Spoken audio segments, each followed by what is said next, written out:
with your mother. Yes. Thank you for that. You gotta wait till I hit the live button to say that all the time. How's it going, guys? It's me, it's RDV. I'm here with the one, the only Fred Flintstone, Eric Breen.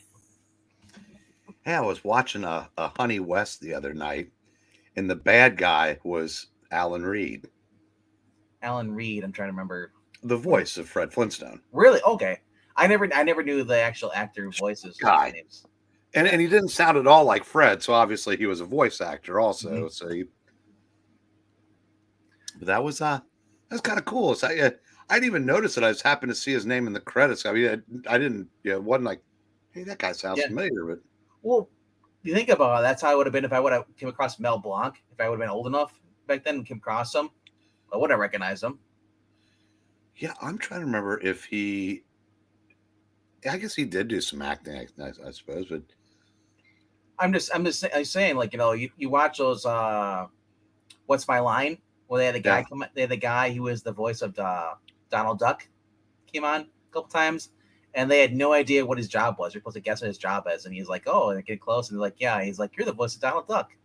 It's like, so. Like I said, a lot of these guys impersonators like Mel Blanc who did 1,000 voices. I wouldn't ever recognize them, unless I've seen them multiple his face on TV. But yeah, yeah, yeah. so like I said, the voice of being a famous voice actor, you don't get recognized, back today as much as you would back then. But I guess it all depends if you're in the that gaming circle. Maybe I think video games get more recognition because the guy, I take it back. The guy did Metal Gear Solid games, a lot of those. He David Hayter is famous, Nolan North famous. But anyway though, um, we're here Why to talk don't, about comic books. why don't we take time to acknowledge the people in chat? We have Zach Richmond on his way home to join us, and Maranya, and last, but by no means least, the essence of awesome Ash on comics. Yes, and hello to Austin P, who left a comment. It seemed like it must have been yesterday. Amazon must burn in hell. That's if those are wondering what it is. That's an inside joke for guys yesterday on reviews. That Froggy was saying to burn down the force, and he said Amazon was the first one to go. All right, and Zach is actually just hurrying home to get to his eggnog. Then he's gonna join us. We're the second. You're just happening while we're just joining his eggnog. We're just there. The one time I built Ash up, I bet he's gone. Aren't we all gone? 'Cause I bet because he left that comment 20 minutes before we went on. Yeah. I invited him on, but he said he's doing some work, so he'll pop in the chat. Harass us. Don't worry. I'll Oh, deny I said that too, by the way. yeah, yes. I won't acknowledge it at all. I don't remember you even said it. It's I didn't gone. say anything. See, None to exactly. acknowledge. Yeah. It is. Hello to LOLs. All right. So those who are tuning in, what we do here is we basically show off some comic books, give a little bit of reviews. On Tuesdays, Zach and I will basically go through the books coming out this week, the new books, and we pick 5 books from our pull list, what we think are the books we're going to enjoy the most. Until Zach gets there, I'm just going to show off the books I got from Angleton's auction. I got quite a few books here. And these are kind of like from 2 different auctions. On I Love Comics, weekly nights or I guess Saturday nights at 8 o'clock p.m. Eastern. So, and one more. So, and the nice thing about this is, it'll usually sometimes I'll send them loose with cardboard in between the books and the package there. But most times he sends them in here, like this. So a box, party box, with these bags in there in the box. So you're getting a good shipment here. I've never come across crushed box. I know as maybe some people might have that. I've never heard anybody complain though. So anyway, yeah, I'm just gonna show off the books I got. Here, just gonna get them out. The hard part is that trying to get them out. So, Eric, what do you do all day while I'm getting these books out? Uh, Anything interesting? I should say. Putting the 25 boxes of magazines in order and ready to roll. All right, that's out of 60. Well, is what we're gonna sell is the 25. The rest of them will probably just be bulked out. Ah. All right, so here we go. Couldn't pass it up. Secret Origins Golden Age starring, well, The Flash and, well, Skyman and Stripesy. I gotta say though, what caught my eye though is Roy Thomas. I've been enjoying Roy Thomas's work every time I read it by him. So this was a win-win for me. Yeah, Secret Origins was kind of like the pacifier that DC gave Roy when the Crisis basically wiped out his All-Star Squadron. All right. Yeah. Yeah, I mean, there's pre-crisis stuff. I like that stuff, but there's also I love the post-crisis. Yeah, everybody knows that. If you don't know that, you do now. But I mean, not all pre-crisis is bad, in my opinion. Drink. No, it's the All-Star Squadron is when the other guy whose name escapes me gets here. Jerry Orway. Yeah, he'll talk about it because I know he's a big fan. I'm a big fan. I'm a huge Roy Thomas mark. Is anybody that Alter Ego? Anybody that knows me, I mention not quite as often as Venkman says post crisis, but Roy Thomas is on my comic book Mount Rushmore all time. And also the fact that I usually bring up post crisis because, like I said, I've been reading a lot of post crisis lately, and I'm just like, it's like one of those things like, why did I not read this sooner? Why did I read the new stuff? Why didn't I just start with the beginning? But all right, the next cool thing I got from English auction is the Chuck Dixon collection. So didn't even have the cards in there. So yeah, that's the first set. Second set. Hey, Captain, why don't you hop on and give us a preview of your 3 up, 3 down?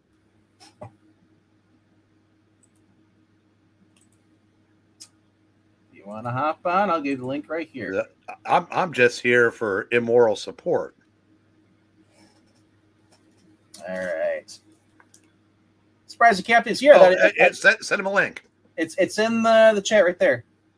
I thought he would have been in bed by now. I never know because a lot of people go to bed early, the weekdays, but not everyone's as youthful as you are, Breen. That is true. I am the bloom of youth. Hello to Captain Frugal. How's it going? Hello. You've just been greeted by Yogi Bear, apparently. What? What do you mean by that? The way he's in. I just said hello to Captain Frugal. The boomer boy. I was trying to do the Frugal entrance, like, hey guys, Captain Frugal here. But I was like, it came out with Yogi. I don't know. Why don't you shut the hell up? Mr. Ranger, go fuck yourself. Okay, Yogi. All right. Well, thank you for the invite. Yeah, no problem, man. Glad you're here.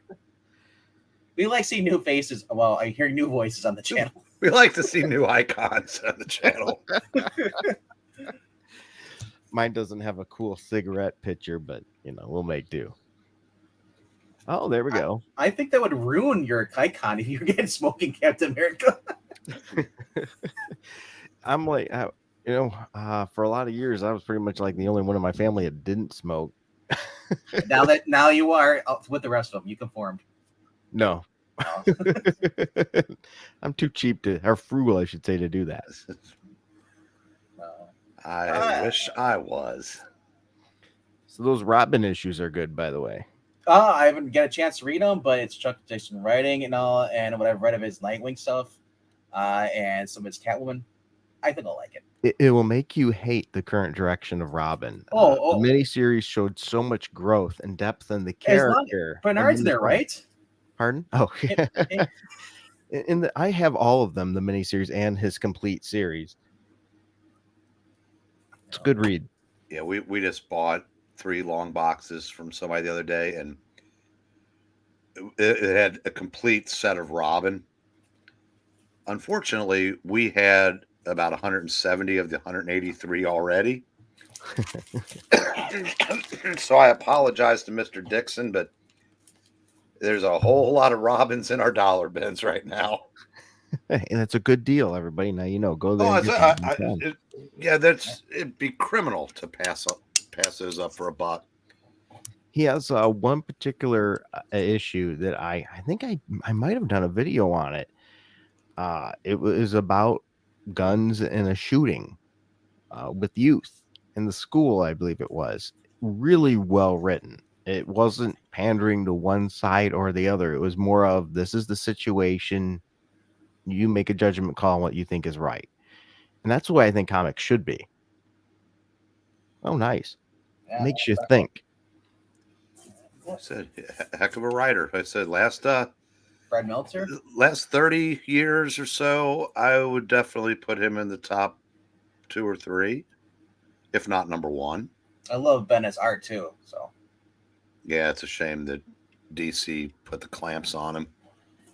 I was reading a book today, and I was like, "Oh, that's what I was reading." I was reading the DC Red Sonja versus Vampirella. I kept thinking, like, Dan Abbott's a great writer. Then I'm like, who the hell is drawing this with him? Because it's not that great. I did not like the art. Oh, it was just. Yeah, I in fact, I don't think I'm going to keep going.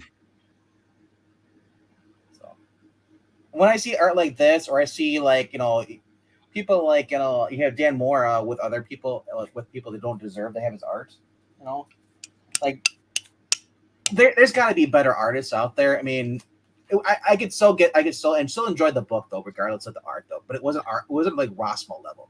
Well, no, but But for that price, so you want this? Honestly, don't you? I don't mean to sound sexist, but if I'm buying a Vampirella versus Red Sonja, I want to see the original Vampirella costume, the chainmail bikini.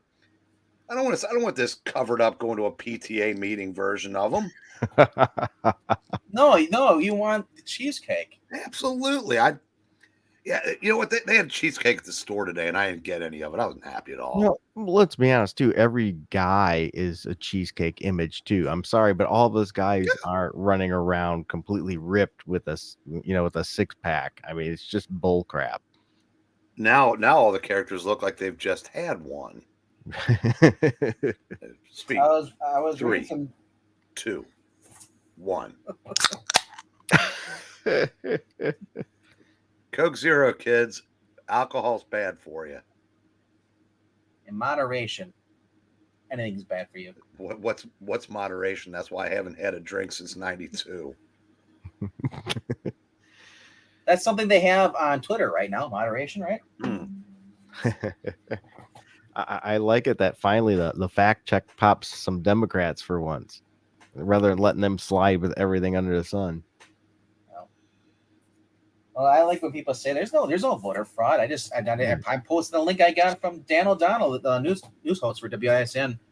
He would just a lady who was in charge of the voting here in Milwaukee was actually fired because she was illegally trying to use well, I don't know if it's illegal, but I thought voter fraud's illegal. The military ballots, and setting the people who didn't exist, put their names on there, and it was reported, and she got fired.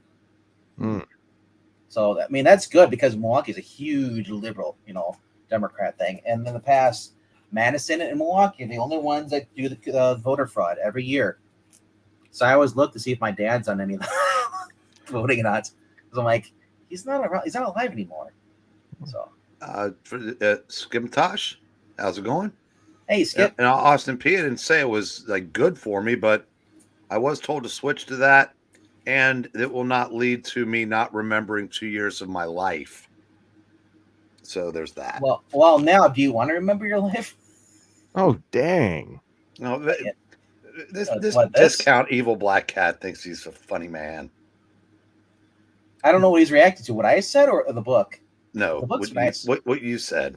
Oh, DECB.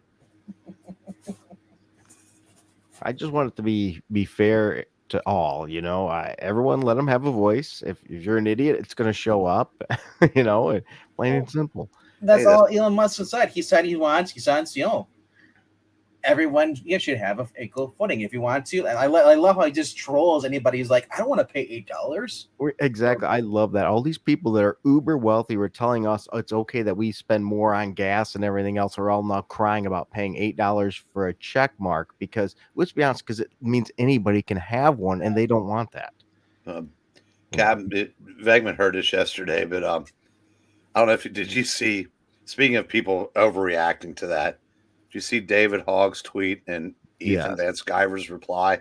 Oh, no, I didn't see the reply from him. I replied to Hogg, but just to set it up, just for anybody didn't see it, he said, $20 to be verified? Absolutely the fuck not. And Ethan's reply, you're only verified because your classmates paid with their lives. Oh, dang. Well, the bad part about harsh, that comment is I laughed my ass off when I saw that. It's a kind of risque comment there, but the problem is that it was proven that David Hobbs never attended Parkland. He was in California when they happened. He had graduated. Oh, geez. Oh, he is such a smug little prick. Yeah. Remember the girl that was with him, the little Cuban girl that she has hair? She's gone. Nobody knows what happened to her. She just disappeared. They used her, and then she's gone. So I don't know. Well, somebody looked at her and said, "Well, we already have a Zendaya, so we already have a Sinead O'Connor." You know, I've never read any of this Booster Gold series, but I like the character. Is it a good series? Ask Howler Mouse. He'll tell you how great Booster Gold is. He hates Booster Gold. That's yes, horrible. He does. Okay, kidding. It's Dan Jurgens writing it, and I love Dan Jurgens writing. And it's still got the same humor as if you read Justice League Brawlhalla era. You know I did. Yeah, so you'll like it. And well, I think that's where I liked him from. I like him and Blue Beetle together just screwballs. Blue Beetle does show up in the book once in a while. You know, it's not. Yeah. To me, the best part is when you're writing it is just like how Skeets is pretty much his evil black cat in the book. Now, Booster Gold was a good time, and even the 2007 series, although it was a lot more serious, Frugal, cover your eyes. Still enjoyable. It's a little bit dull for you. Vampirella and eerie and creepy. That's cool. I saw a whole lot of those today. Peter David, Arthur Adams. Comics or the boobs? Yeah. Oh, not in the comic shop. I didn't know until I put them all in order, but this guy had an entire set of creepy. And I think he's within 2 issues of Eerie and Vampirella too, so it's been some really cool sights. I couldn't believe that he had the Pizza Hut ones. That's cool. Hey, that's not Kiki Palmer. No, right? Although she looks damn good as Rogue. I'm okay with that. It's like you said, if she wants to dress as Rogue, cool. But like, I'm just tired of let's replace every white character with a black character and ignore the black characters that are there. They're popular. Right. Bishop, you're saying that we should never bring back Storm again. I mean, there's Monet. I forgot her name. She has like 5 different names. Monet Saint Croix. But she has like 2 other names apart from that. So it's like that's only like the first. Well, it's really disingenuous. It shows that they don't really care. They're just they know the name has a little bit of weight to it, or they know it's a gimmick to get attention. For example, they all love that now they use. Well, first of all, there's Wonder Man, and he's cast with a black actor, which doesn't make any sense. And yet you're an evil person if you grew up reading these characters and you want to see the characters jump off the page into the movie. Let's be honest. The reason they did that is to gain attention, most likely. I mean, usually when you cast something, you cast somebody that fits the character. you can't turn around and do that with a black character and cast them as white because there's always some reason then they're black. But yet You the white can't. person has no reason. It's okay to cast anybody that doesn't fit over them because they don't have any reasoning that's smart in their backstory. Let's be honest. Wonder Man has actually a pretty rich backstory. He was never a major tier character, but he's a rich backstory with a lot of depth. And that character, what gave anybody that's old enough to have remembered the first story, there's no way in hell they're going to give him that origin because you can't have a black character that was a criminal. No. It's just not allowed anymore. I So just want Bishop and I want Luke Cage meeting together at some time in the MCU. Like I'm just like, bring over the Netflix actor that played Luke Cage. Have him cross paths with Bishop at a bar. I don't even give a crap. I mean, those two have the same kind of personality. I don't think I've ever even seen them together in the comic books ever. Exactly. I mean, I just it's kind of cool. But Bishop's an awesome character. You know, well, the dude pretty much like traveled through time and just traveled. Yeah, it's time displaced mutant hunter. Yeah, it's actually a mutant, and Luke Cage is this street dude. There's really no reason for them to have crossed over. Yeah. Because when he was in the Avengers, the X-Men were off in San Francisco. Right. And and I stick with that of wanting to see the character jump off the page. Just like I think anybody that knows my channel or knows me from anything, I'm a Luke Cage fan. I love him and Iron Fist together. If I seen some big white dude playing Luke Cage, I wouldn't like it. I want them to look like as close as possible, like they jumped off the page and they put them there. Because here's the thing, and you probably know it too. It's when we were younger, we would love to have that, but just with the technology and things, it really wasn't possible. So we maybe got lucky to get a TV movie or a character who was painted green. But now they have the ability to do it. There's no excuse not to make them jump off that page. Well, and you're getting back to it. There's no way they would ever race swap in the other direction because obviously, if you create a black character that they actually do notice enough to put in a movie, their race is central to the character. But it's like since white was the default for so long, it's like, oh well, if they'd been created later, they probably would have been black anyway, and nobody cares. You're the majority. So just suck it up. Right.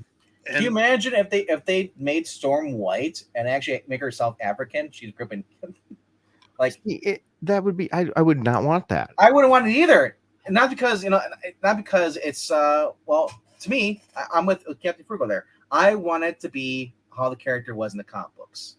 I want it to look like the character, So but I don't want it like. To me, it's pandering. Yeah, we got it's there's no reason that you can't use the black characters you have on there. I said Luke Cage. I want to see Luke Cage. We saw him on Netflix. I want to see him in a movie. Blade is another character. Awesome. It's like, why did they not understand that? I always hear like, well, the black characters there's not that many mutants. I'm like, dude, I can name you 15 different freaking black mutants that are cool. Yeah, and they're not just mutants. It's the fact that they don't are like, well.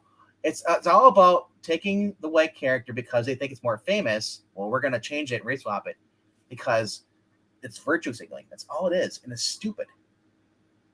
And I commented on a tweet that somebody tried to make it like, oh, now these fake fans of Wonder Man are going to come out. I'm like, there is actually some Wonder Man fans. I'm one of them. I've got his complete series. I've had the complete series of Solo Avengers. I have a complete series of West Coast Avengers. Yes, he was never a tier character. I have him in the Avengers, but some of us actually like the character. I know Mariana likes the character as well. It's just there is some fans, even if she has bad taste in what he wears as a costume. I know that Wonder Man at least had some good movies, though.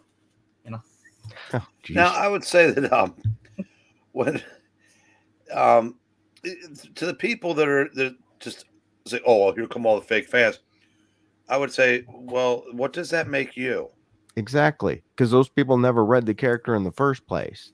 Right, and if it's like, well, why is it so important? It's a fictional character. Why is it so important that he be white? I would turn it back around and say, why is it so important to you that he becomes black? Yeah. I mean, it can't be that it never happens. I mean, there's Yeah, like Zach likes to use a phrase statistically improbable when he's talking about the amount of gays and lesbians in comics now. Right. And it's that way with race swap characters too now. And it's not. I mean, I'm not. I don't care anymore because I don't know that I'll see another Marvel movie. All right. This is a reprint. This is number 1. So, Of what? printing. Deceased. Oh, You know what? I'm going to grab a comic because I want to read a little segment out loud in just a second here. Bear with me. Beer with you? I can't do that. This is from this week. There we go. All right. So this came from issue number 1 in a 3-issue limited series of Mr. Crypt and Friends. But in it, at the end, there's, sort of like Stan's soapbox, stuff like that. There's Peter, somebody did Pete's podium. And get my glasses here so I can read. There it says, Fearless Reader. We generally are a gregarious group of authors and artists here at Alterna. But did you know that we can also display a devious, dark demeanor from time to time? What do I mean? Well, unbeknownst to you, we've made it a point to not give you a few things over the years. In fact, we've actually tried to take a lot of things away from you. With each issue of your favorite series, we've tried our best to not have our stories reflect the world outside your window, but to offer you a window into another world. We've also tried our hardest to not give you a bad deal on any of the great stories that we publish here. And if you can believe that would be so sinister, we've also tried to not make you feel unwanted or unappreciated as a reader, even if you're not a fan of everything that we publish here. And I'll never stop there. But I mean, it's ridiculous. We're at a point where saying it's refreshing, I understand Marvel is the world outside your window, but as you said, it's statistically improbable what they're showing. They're not showing a true reflection of outside our window in the first place. And, and it's almost like they're well, not almost like they are. They're going out of their way to lecture the general reader and tell you you're good or bad. well, Wes was doing a video today about the Wonder Man casting, Right. and he said something that I've been saying for a couple years now. They're more than willing to leave money on the table to drive fans away to move forward with whatever agenda they have. It's my number 13 book of the week. It's at the bottom, or I have to say the top of the pile. Right now, Frugal, you do a top bottom. Yeah. This is what could be considered my bottom, I guess. What This is an alternate cover? alternate cover for the Hulk because I didn't care to buy a cover of the Hulk with the Hulk getting crushed underneath another monster's foot, Yeah. and it doesn't even take place in the comic book. Have you read that issue yet? Okay. It just So it's filler. It didn't really do anything for me. It's just like, okay, all right. It didn't. It was a waste. you said that the Hulk getting squashed doesn't happen in the book. This was more appealing because the fact that I like Spider-Man armor. What page does Spider armor swing through the book? That's a good point. The reason I got this because you know what? Hey, there's actually a decent cover. But that is a good point. He's not in the book at all. No, At least, No. yeah. I said just understand make a consistent argument. But your reason why you got that is diametrically opposed to why you didn't get. No. I could have got the. See, I've been asking for the Hulk on the cover. First, originally the Hulk wasn't on the face before. He wasn't even on the cover. This week he was on the cover, but he was getting his ass kicked by somebody else, and he basically is on the ground, his face smushed by a being that's not even in the book. Right.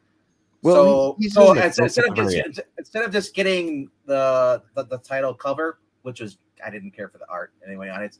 I wanted something that's cool. It's from my childhood. It was the Spider-Man armor. You shouldn't have said Because my reason for getting this is because if I'm gonna pay for a book that I haven't really been enjoying, mm-hmm. I'm gonna at least get a cover that I like. You should have led with that. Yeah. Instead of making an argument that made you look less than the intelligent man I know you to be. Right. So as you said, I'm actually kidding, Frugal. I really don't have to hold him in. as RDV said, said that it's a book that he hasn't really been enjoying. I gave the book a 7.03 out of 10. I thought the I interior art is okay, but I'm not a big fan of this direction of the Hulk either. And but some I don't know if maybe it's starting to grow on me. I did find this issue okay, but I'm not a big fan of the overall arc of making the Hulk like a rocket ship kind of thing yeah either. yeah. Well, this issue is different. These last couple of issues are different from what we had. I think the book should have ended with Thor versus Hulk, and I would have rather just say, hey, let's follow actually what Thor after the Bifrost Bridge. I want to be destroyed. I want to follow Thor. Hulk of this point and after this is like kind of like, all right, he's on a strange planet. This is like Planet Hulk 2.0. Right. It's like there was really no. It just showed how the planet came to be. They got a vision of a different Hulk because he's multiverse hopping. Yeah. And like how this planet was basically exiled all the gamma radiated experiments and how basically they fought and then they destroyed the planet. But then they smarted up and they started building their own like utopia. I was just like, okay, cool, all right. Is this going somewhere? But maybe next issue we'll actually get an explanation and get more just a actual fighting issue. Like I said, Yeah. I'm more the action person. Oh, Like, I am too. I like a nice mix. I want some reason. Ash said I expect more than 2 decimal places in those rings. Just so you know there, Ash. I do have an issue this week that I gave a 7.021. Sometimes I'm splitting hairs here because when you got so many that fall of just average, you got to split hairs sometimes. At least I do. I have a hard time. Well, Eglantine doesn't. So I know. you're gonna question me now because he can't. you're gonna question me because that was my 13, my number 12. It's slightly more entertaining, and not because she's this cheesecake. I actually like that cover as well, and that one, I gave that one a better score as well than the Hulk issue. Yeah, We're on the same page. Like I said, whatever reason, this book, I mean, is the last couple of issues is kind of stale. This one, it started picking up a little bit more. What did they go to a better food court? Actually, no. She gets what at the ending, I guess. Yeah, I guess spoiler. She gets goes gets kidnapped pretty much. Gets or allows herself to basically be taken hostage by somebody that she had met in the third issue, I think, or third or second issue. Mm-hmm. But I find it funny. We're right on the same page here. I gave this one a slightly higher score, the 7.02. And in my notes, I have the art was okay. The story was decent, but I put this series is actually getting better. But will it be enough to actually keep readers or more importantly, gain readers at this point? And I don't think it will. Slightly better than this. And normally I give this book a little higher, but she's now basically become an anti-hero now. We all knew this was going to be coming, but she literally ate Floorbush Man. Like, really? To heal herself. She ended up killing him. Yeah. I haven't read a single issue in that series yet. Art's good. Overall, this, man, yes. She basically comes down to Harley's her true love. It's like, ugh. But she's haunted by, she's got her conscious is pretty much Batman in her head. She's basically living, and it's mentioned in the book, he's living, you got a Batman living rent free in your head, telling you the moral things to do, how to survive. So she's not completely out there. Just so that she's kind of crazy a little bit still. I sort of like the redemption. But she's still murdering people though. Yeah, I like the redemption art of some villains, but it seems like that's a big trend now. Every villain's got to be redeemed of some sort, and whatever happened to this guy's or this lady, whoever it is just a real scumbag. I mean, we need some of that. I mean, what's next? The Red Skull's going to have a change of heart? I mean, come on. They do that with Vampirella in some of the books. Where Vampirella, I think it was in the Nick story or whatever that title. Vampirella was basically told Nick's like, I only feed on the criminals, pretty much. Like the ones that are going to harm the innocents, the ones that are going to go hurt people. She pretty much drains them of their blood and kills them. That's all. And Ivy has plot armor now that prevents her from ever being irrevocably evil again. Yeah. She has the right sexuality for modern comics, so she can't be all bad now. Look at Zach. We got Eva's evil twin with the black shirt on. He's got the facial hair. Go in there. Look at that. That's crazy. Patrick haven't- Swayze going on there. I haven't shaved. Leave me alone. I didn't bathe either or shave. That's what I look at. This is most of my Venkman Halloween costume. I've lost my NRA cap. That's all. You need the longer hair. You're gonna do that. Yeah, well, it has grown out. You gotta do the mullet. So No, this is my number 10. My number 10. You're only on 10? Good lord, man. Well, Put those away. It's my first going into Xenoscope for the Oz story. With apparently, I didn't realize that she has magical powers. Her father was I'll the say king she of Oz. does. I'm Yes, ashamed. major You didn't powers, get yeah. the Jeff Spokes cover? Nah, I got this cover, bro. How could I pass it up? It was calling to me. The Jeff Spokes cover was Look the at the one to focal get. point on that issue. I know. mean- I know. That's some Oh interesting. my God, she has a face. I just noticed. Yeah. There's a face on that book. Right? That's a Oh, 2 wait, point whoa, that face looks like Megan Fox. Okay. Overall, I said not really my cup of tea as far as the story wise going. It's my first time reading anything with basically Dorothy, but Toto is a giant wolf in this. Instead of he's basically like kind of I'd say more like Crypto in a sense. You know, he attacks people, like, you know, if he has to, and just bites them, gnaws on them. I guess if you're a fan of the Wizard of Oz, it's kind of really true that story. It branches off from that. It's the tale of basically the villages are being attacked and torn apart by earthquakes and blue freaking magical tentacles pulling people down into the trenches, and basically never see them. Yes, bro. Tentacles? Yeah. See. Oh dear. Yes. So and there's hinted that the even though the Wicked Witch has been dead all these years, there's hints that she might. Did be you coming say back. it? Did you say did you say it's hentai at? That's what I thought I heard. I thought he had said hentai Yeah. too. I want to pose a challenge here, everybody. On that cover, what color were her eyes? She had eyes? They're red. They were boob colored. I was looking at a couple of circles, but I don't think they were eyes. They're hazel. So in other words, Red. no one red could hazel. tell. She has 36 DIs. All right. So number 9. Number 9. This is the final issue in the series.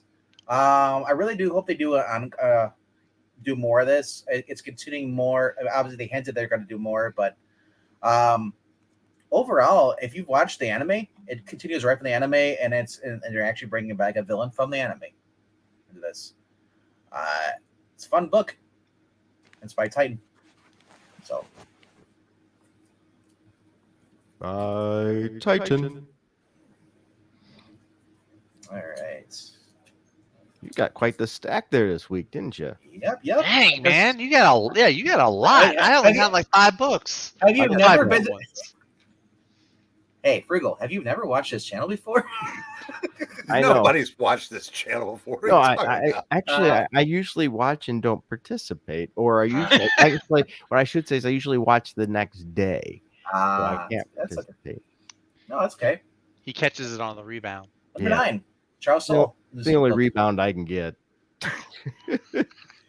This was kind of interesting. I mean, I don't know if anybody else checked it out. I'm probably the only one, but picked it up. But basically, it's this couple here. They were basically given a chance to basically work for this council, and basically what they do in order to pay off their debts, you know, because they're basically the one guy he lost his legs, and she was because they're in an auto accident, pretty much, kind of like that. And this guy approaches them, basically, he's like, "Hey, if you could retrieve these 666 coins, held coins for me, you know, you guys will be free, and you'll keep your, you know, your basically not your abilities, but give you your basic way you are, you know. Until then, you're basically in the debt. Because what it is, it turns out as these coins that were basically stolen from hell as one guy basically escaped from hell or lost soul, while there was a big rebellion in hell one guy slipped out and took coins with it because they basically trade coins down. It's like I don't know, like a casino, but they have their own barter system down there. So these two people, a couple, were basically hired to retrieve them. So Can you go back to the last cover? I can't because I got to go to the next cover here. All right, Breen's like, I'm bored. Show me boobs. number 7. Oh, okay. There you go. Katana Collins, Sean Gordon Murphy's wife, wrote this, and it's a story about revenge. Basically, the people who murdered her father when she was younger, and they basically stole her father, who was an inventor. She's basically using his technology to get revenge on the people that were basically part of his murder. And did they steal their clothes too? You know, it wouldn't be a '90s bad girl thing if they just covered up. What are you, the church lady all of a sudden? Yeah, I looked through that and I decided that the art just wasn't quite worth, paying for. I liked her Harley Quinn book that she did for the Batman. Granted, I said that's why I went off. I'm almost impossible to get into my wallet for new releases. So here's a book that Breen we were talking about earlier. This is my number 6. Hey, The cover is great. top tier. I even got the other cover too for it too. Less top tier. Yeah, I think I like the first one you showed better. Yes, It just Lucio Perillo, he does the paintings. It's oil painting covers he does. Mhm. it just makes you holy cow, something's going down. So I gotta point out, this guy does awesome basic covers, but he's never did interiors. I'm thinking, like, why not? I mean, maybe because it takes him forever just to do. Well, yeah, and he may not be good at sequential art. That's Yeah, it always could be been like kind more of a knock on Alex Ross.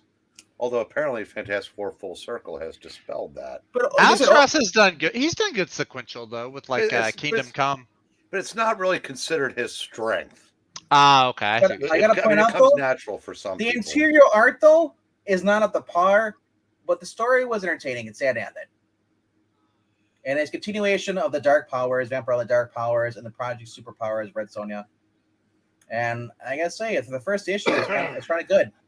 I love that it's a point of view from one of the new recruits.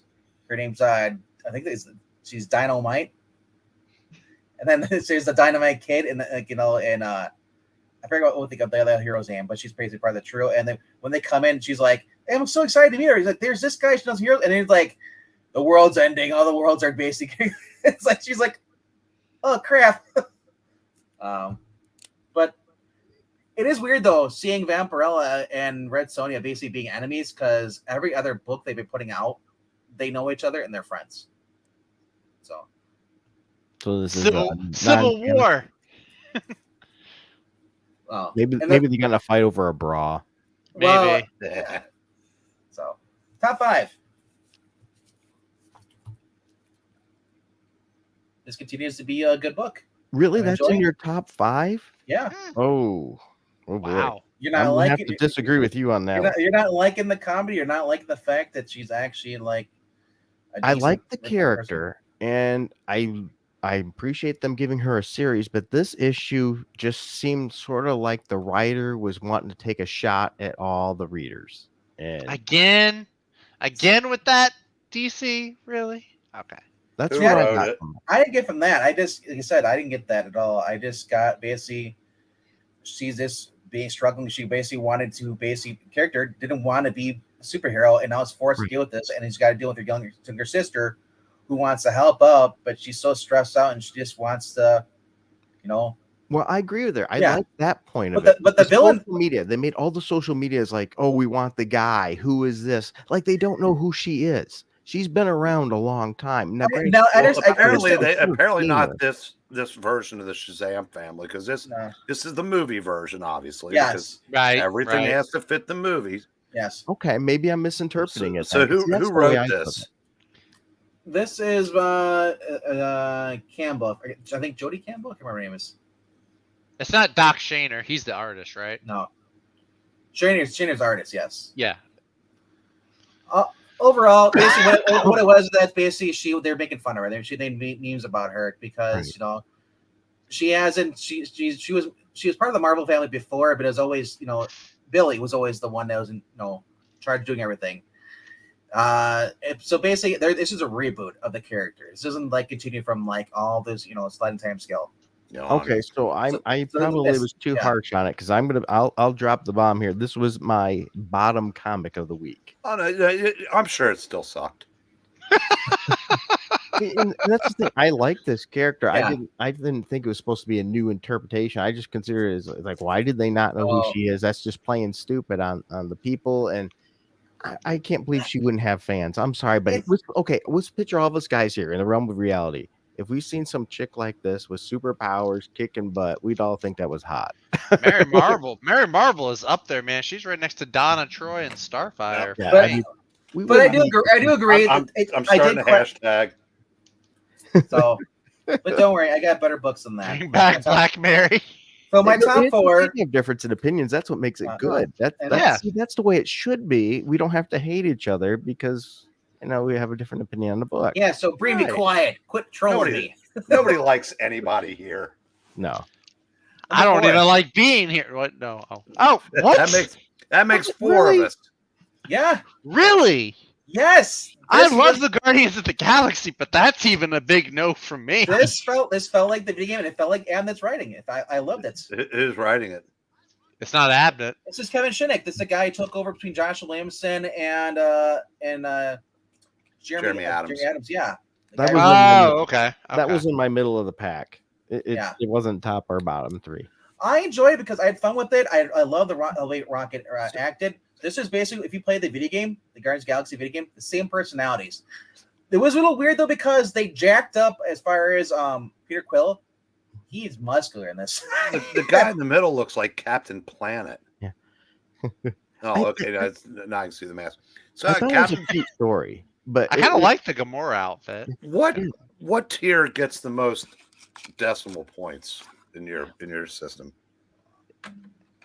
Who are you asking? You. Tier? Nobody else here is smart enough to use decimal points. It'd probably be the middle because there's so many. They're just right down the middle, not great and not bad, and so the middle gets a little bit packed that way, and I struggle in that regard. And I didn't think the art was bad in this issue. I thought actually it was a bit cute and a fun read, but it really was. If you didn't read that issue, you didn't pick it up, you didn't miss anything. Like I said, I just kind of felt bad because I really wanted this to be like an ongoing series. The way I had fun with it, the characters' personalities. Sure. Now, see, I could see if they made it go on and develop a story, but this is just like one thing, and it was like, okay. There really wasn't any development anywhere.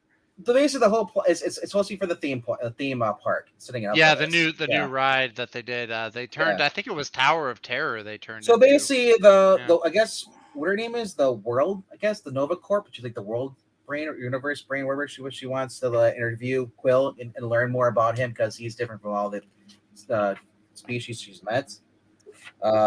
So wait, you said they're changing a ride to the Guardians of the Galaxy. So does that mean that they're going to take the Hulk ride and change it to the She-Hulk ride and add more hills? Yeah.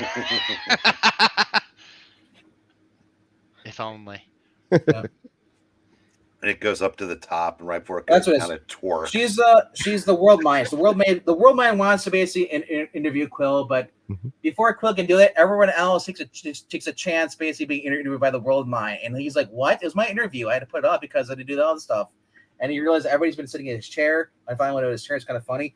And he's like, first it was Drax, and then it was like it was Rocket, and he's like, wait a minute, you stole my interview too? He's like, what? It's not like I was pretending to be you. And the next panel you see, he's got his helmet on too, and he's in his chair, and Groot's there too. So it's basically cartoonish hijinks.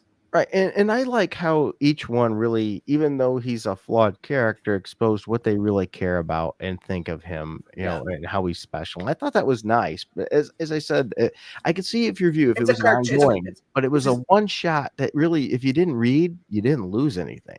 Like I said, it's just aimed towards more to a younger crowd. I noticed that, than more than the adult readers. So you're saying I'm old. I get it. I'm old too. I'm 37. Oh, fuck you. So this is what I'm talking about here. This is the part I was gonna like. They really like they give him a beard and I'm like, holy crap, Hercules. Well, he's had a beard for a while. Yeah. He's But had one since like Donny Cates run. It's just basically what you get in the Disney cartoons. If you watch the Guardians of the Galaxy cartoon, that was on for like 2 seasons. Yeah. Yeah, but you didn't watch it. No, I didn't. You're right. I don't Like I like said, the animation. I like the fact it was cute and basically like it felt like the personalities of all the characters. Now, I would have liked to see Kevin Shaggy is a good writer. I like this issue of the Flash with the Alchemist.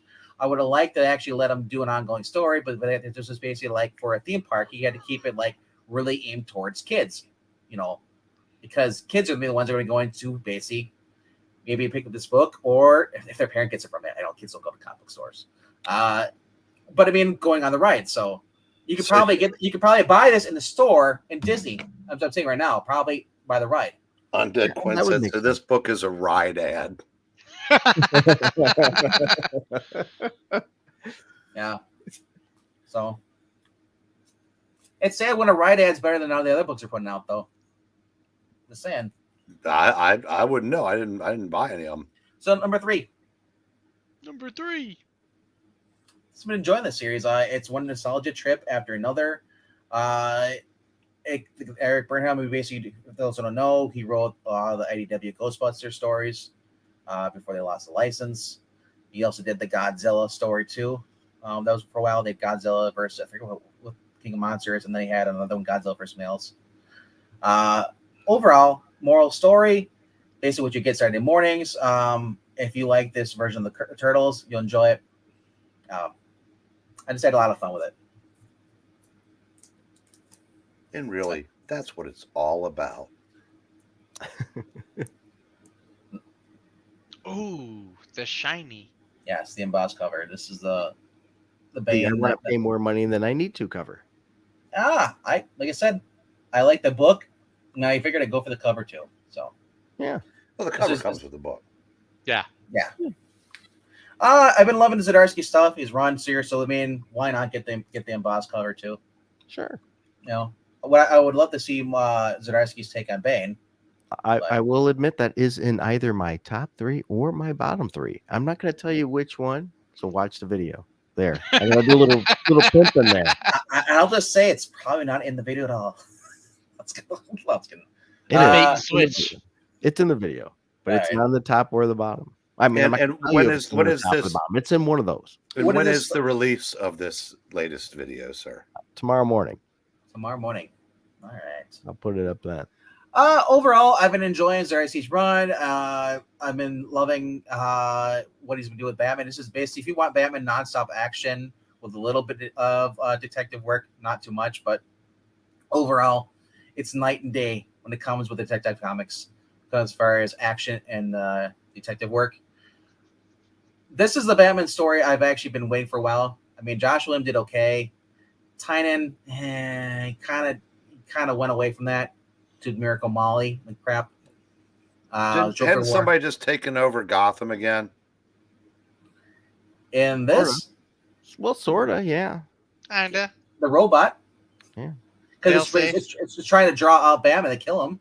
Because there's basically if you want to know the whole plot, the big scientist, that's a spoiler, but you're probably not gonna read it anyway. So Oh, you're right. I'm not. Yeah. So anyway, that being said, though, it's basically a robot he built at the Tower of Babel. Because remember originally it was supposed to be like who is if Batman goes rogue, it's the Super Justice League, but he took this step further in case the Justice League were compromised. It wouldn't do it. It wouldn't need to be done to take down him out. So he create a robot, and it thinks just like Bruce, pretty much his personality, everything. And he basically the robot is taking out the Justice League, and it's held Gotham under control because he knows that Batman, the one thing he cares about more than anything else is Gotham. So he's basically using it to lure Batman out because Batman will eventually come back to Gotham to fight. And he'll kill him. Well, I think a nice little touch into that too is the safeguard to that was Alfred. Yeah, Yeah. I like that. So Alfred was one that could basically override it, update it, program and stuff. But because Alfred's not around, so Oh, But- so he's still dead. yeah. I think the story might have been written before Mark Wade came along and brought Alfred back. Well, the No, Mark. well, wait, Well, yeah. hold on though. I'll just say it. In the Mark Wade book, that's on Alfred. That Yeah. we know of. Well, it could be. Well, I don't know. We don't That's a know. whole separate. That That's a last whole issue, separate. yeah, that thing. last issue makes it. Seem Yeah. like we don't Not. know. Yeah, you're right. You're And right. that to me, that's I mean, I expected that, and then because why would they bring back a character that everybody loves Well, they could have still brought him back, and he could just be possessed. and then be I killed mean, again? Yeah. oh, I Batman don't- has to kill Alfred. Well, that'd be a dick move. Right. Boy, wouldn't that though? Sir, in order to save everybody, I must sacrifice myself. Alfred, no. It just- Maybe Megan Fitzmartin can bring him back as a lesbian. in a wheelchair. All right. That'd be T. Uh, Franklin. Austin P. Alfred's been dead for the past 2 years now, right? Since Dark Knight's death metal, huh? No, before No, that. no. Tom King killed him off in City of City of Bane. City Yeah. of Batman or City of So Dead Butlers. my I don't know. my number one book is a book that is I didn't think I was gonna like, but overall, Sylvester knocked it out of the park. Dun, Ah, dun, dun. I didn't interesting. read that one. Huh? Maybe I should. Yeah, I didn't read that one either. It is. It's- Boy. I love Sylvester's. Man, I know what are we gonna do with these kids? which ones. The two kids that didn't read it. So you read it? I Did did. you read it, Breen? Oh, okay, okay. It's $5. It's basically like I guess it's a black label. It's kind of prestige in the form. It's got the thicker cover. It's all pages for $5. That's a lot. And of money. There's a lot of money. Okay. It's Max That's pretty. Sylvester's art. The one thing I always talk about is that I love it when you have character is and just the rain aspects. What used to draw back in the day, you'd see the rain, and it's just overall it's just fun. It's a lot of action. Batman beating up people. James Gordon is on vacation right now. Bullock is in charge, and well, yeah, you have just like the Batman animated series. You had the one a SWAT guy who would never listen to anybody who he hates Batman. So Alfred's in this book too, which is fun. And excited we get Batman sees we hear it spell right here. He sees a present up by the. He says only one person, no, two people have the access, to do this. Contact me, and it's James Gordon, and I forgot who he says the other one is, but he sees a present there. He says he has drones in his tool. He has the drones basically scan everything for him. X-ray. That's like it's kind of like the Arkham Knight, and then you see the Joker, at the end. Overall, there is some creature, that's and it's not normal. It's not human that we know of, and Batman is basically brought in to basically to go after it. Everybody thinks it's the Joker, but they're not sure. Like I said, Harley Quinn's in there too. Basically, someone's basically taking her hostage. She says, my point is gonna come for me, and the guy is like, yeah, probably not. But overall, Sylvester's art it's good, but at times I don't like the pencil scratches. You know what I mean? It's like chicken scratch. Like, if you look closer in the costume, you can see the lines. Yeah. Not a fan of that. Yeah, well, that's his style now. And Yeah. honestly, since I don't have a top 5, I'm going to go ahead and throw my 2 cents. Let's be honest, we all bought it for the art. Yeah. If there was a story attached to it, that's like playing with house money. Now, we played with a little bit of house money because there's a little bit of a story there. He's not going to make any, Mark Silvestri's writing's not going to make anybody forget about Frank or John or Walt or other guys that have successfully been both writer and artist, but this isn't bad. No, for me, I felt like I was actually like playing an Arkham game. And And it's out of continuity, so can do what I it's, want. yeah, and he didn't. I mean, honestly, I don't know. Like I said, it was it was a decent to fairly good story. The art was top notch, and I agree with you. I'm not a big fan. I would like to see a finisher, but Yeah. I guess comics doesn't really do that much anymore, and that's Well, unfortunate. Unfortunately, the great George Bell is not around the ink. That is true. Yeah. God bless George Bell. Hey, what are you, a graphic man simp down there? I see you shaking your head. Oh no, I remember George Bell. I don't want to go back there. I mean, what other great anchor can make a 16-year-old boy look like he's going on 48? Exactly. That's I think you call that great art. When Johnny wanted to get into the over 21 bars, who does he call? He calls up George and says, "Hey George, can you ink my ID?" I kept thinking though when I was reading that, we were reading that Fantasy Four, I'm thinking like, man, it's like we're reading like the Black Manta with Aqua Baby, nice man's, and he's smoking a cigarette. Nice man's. Yeah. Yeah. So, Zach, if you want to go next, or whoever you guys, whoever. Sure. I can go next. I have a much smaller stack of new comics, but I've got a lot of. I was actually surprised today. Some comics came in the mail from my How'd you get twin. your hair to do that? Do what? That thing you got going on up front with your bangs. That's a toupee. Oh, this? Yeah. I don't know, honestly. My hair's just like naturally curly. So you're like Frida from Peanuts, naturally curly hair. It's more like Alice from Brady Bunch. He froze. Yeah, I think he froze there. He's just thinking. I know. He goes. My internet cut out. It's like the 5th time it's done that. Turn your today. PlayStation off. It is off. Everything else is off my computer. Turn your blow dryer off. Well, I don't I'd say- use a blow dryer. It just dries like this. I'll tell Anyway, you, anything is using Wi-Fi, smartphones or Roku devices and stuff, will draw from your Wi-Fi. turn No, off I my would smart devices. Can I turn off your camera so that no? I guess RDV needs to put a fan on, so his hair is always blowing in the back.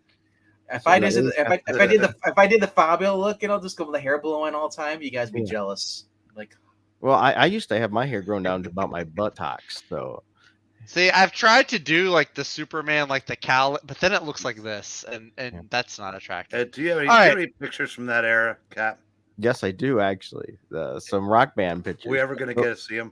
No, Why literally not? will never. wait, so Frugal Rocks was a real thing? Well, that was never a Crackle band Rocks? name, but no, no. Hey, we gotta see those. All right. now. It's like his 70s teen heartthrob haircut. And so, Zach, I think you got to go with the black, the colored light background or something to highlight all the comic books in the back and the pictures. You know. I know. I need to do something because the glare from the light up here, like I have to angle the Shazam one. Zach, So it I doesn't just gotta just, say, like, I'm proud of you. I want- never thought you'd ever own a black T-shirt. Half the T-shirts I have are black. Anyway, all right. Can you flip First the of- collar up? That But would- not I the think that- comics, though. This Yeah, this is a polo. You like, want like that? You like hold a tennis racket while you do your review. Now I look like Yeah, I think of the 80s. give me a collar and I could be like Father Comics You look or like something. you look like Palmer Woodrow from Making the Grade. Look it up. Okay, I like the I'm- idea of him holding a tennis racket while doing it. There's I'm like gonna. I don't have a tennis racket. I have a bowling ball. All right, I'm gonna start with the bad comics. I got five new comics this week. Two of them were bad. This one, which I was like, let me take a gamble. One gamble didn't pay off. Surely this one will. We tried to warn you. You did try to warn me. God, Bendis, Was it what wordy and happened to you? meandering and went nowhere? It was very wordy. I stuck with it. I was like, maybe this will get some. No, obviously, the big one, like it's called the Ones, but there's like one main one. It's the chick with the spear who's married to the black girl behind her, because of course the lesbians have to be the leaders of the Ones. the big thing in that story is a half a cup of coffee was drank. Yeah, One Yeah. of those deals, huh? like somebody gets hit with a car, but then he doesn't die or anything. And I thought, I was like, okay, well, even if Bendis is wordy, I like the artist, Jacob Edgar. He does this. He has this really cool, almost Chris Samney, Darwin Cook almost style, but it's just so slow going. Like it's just not enough to hold your attention. So yeah, this was not good. Bottom of the stack. And then joining it, I'm dropping this miniseries. This is it. I'm out. Tom Taylor, you've literally taken a cool idea and bored me to tears with it. So this is number 8. This is Dark Knights of Steel. Supposed to be like big war beginning issue, and God, no, he took that and made it boring. There was one kind of cool spot at the end where Superman's mom basically lasers Hippolyta in half. That was kind of cool, but it was too little, too late. Yeah, I'm out of this.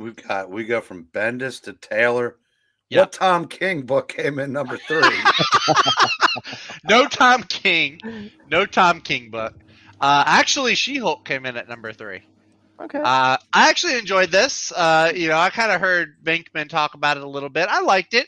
The little side plot with a certain client that she gets, it was entertaining enough. It was pretty haha, pretty light. Yeah, now I remember why I didn't like it. Yes, the Doom. You didn't like the Doom bot? I kind of liked the Doom bot. I thought the Doom bot was kind of funny. The plot was basically that this guy reprogrammed a Doom bot, and the Doom bot was mistaken by the police. Now they think that that they want to try him for Dr. The Doom bot thought that he was Doom. Yeah, he kept saying he keeps saying I am Doom. So they assume they want to try him for basically Dr. Doom's crimes. Yeah, and he's like. And she says like, well, why don't you represent me? Obviously, he's a robot. They can't try him. He's like, oh, it's about the principle. I was like, that's pretty funny. It's pretty funny. The ending though was kind of cool because they took a plot point from like 3 or 4 issues ago and brought it back. So I'm kind of intrigued to see where that goes. Also, Jack of Hearts, good for you, buddy. Get some. That's the most interesting Jack of Hearts has been to me in like 20 years. So that's his second explosion. Yeah. My one gripe with the book, there's a scene where She-Hulk is wearing like one of his sweaters and he's like, hey, that's my sweater. She's like, oh, really? And then it shows her start to take it off and then it cuts to a different scene. It's like, damn it. So close. Anyway, number 2. I didn't see Venkman talk about this one. Incredible Hulk. Oh yes, Hulk. He did in length. He did? Okay. I actually liked this a lot. I liked the beginning of it especially. I like this whole scene where Bruce, he does these things now. He has like this bit of programming. It's like his Leonard Samson therapy talks. And so like there's this whole opening part where it's like he's talking about this his relationship with his mom. And how his mom like encouraged, like his dad obviously was abusive to him when he was a kid, but then he talks about how his mom talked to him, and it was this really, I liked it a lot. It was this really kind of touching scene. They it was kind of like in the Telltale Guardians Galaxy where Star-Lord's mom basically like, gave him pep talks. Yeah, I like that in this. So that was pretty cool. I also like how it took some of the previous Hulk stuff, like where he went to that other planet where like, what was it? Ross had dropped a whole bunch of bombs and turned everybody into abominations. And apparently the big bomb that Hulk stopped in that issue, I think it was like issue 5 or 6, it got thrown through time and space to this other planet. And that's what started like this whole planet of hulked out aliens. So now they all see Hulk as like a god over there. It was really funny too, because they're like, we saw you from space, how you battled Thor, except they call Thor Hammer Satan. Yeah. He's like, yes, I did beat Hammer Satan. Yes, you're right. So that was entertaining. I enjoyed that. RDV, he had to explain, Venkman had to explain why he chose the alternate cover with Spider-Man that had a book that had no Spider-Man in it. Yeah, I know. Did you see Hulk right after the last Hulk issue that came out that didn't have Hulk on the cover, and he complained about that. Hulk wasn't on that cover either. Where the hell was it? So you complained about that one, but then you went and bought the Spider-Man one that didn't have Hulk on it. Yeah, because I figured if I'm not getting Hulk on the cover, I might as well get a decent cover. Okay. So I want to point out real quick. This is Palmer Woodrow. Look at that. Is that supposed to be me? Like, what? No, the guy the guy on the right. He gets Judd Nelson to impersonate him so he can go drink and gamble. Okay. And because Judd Nelson's just like this, he's a townie, and Palmer Woodrow is he's this guy, and Nice. Judd Nelson ends up taking to the life, and it's actually a pretty good movie. I own the movie. I got it at a rummage sale.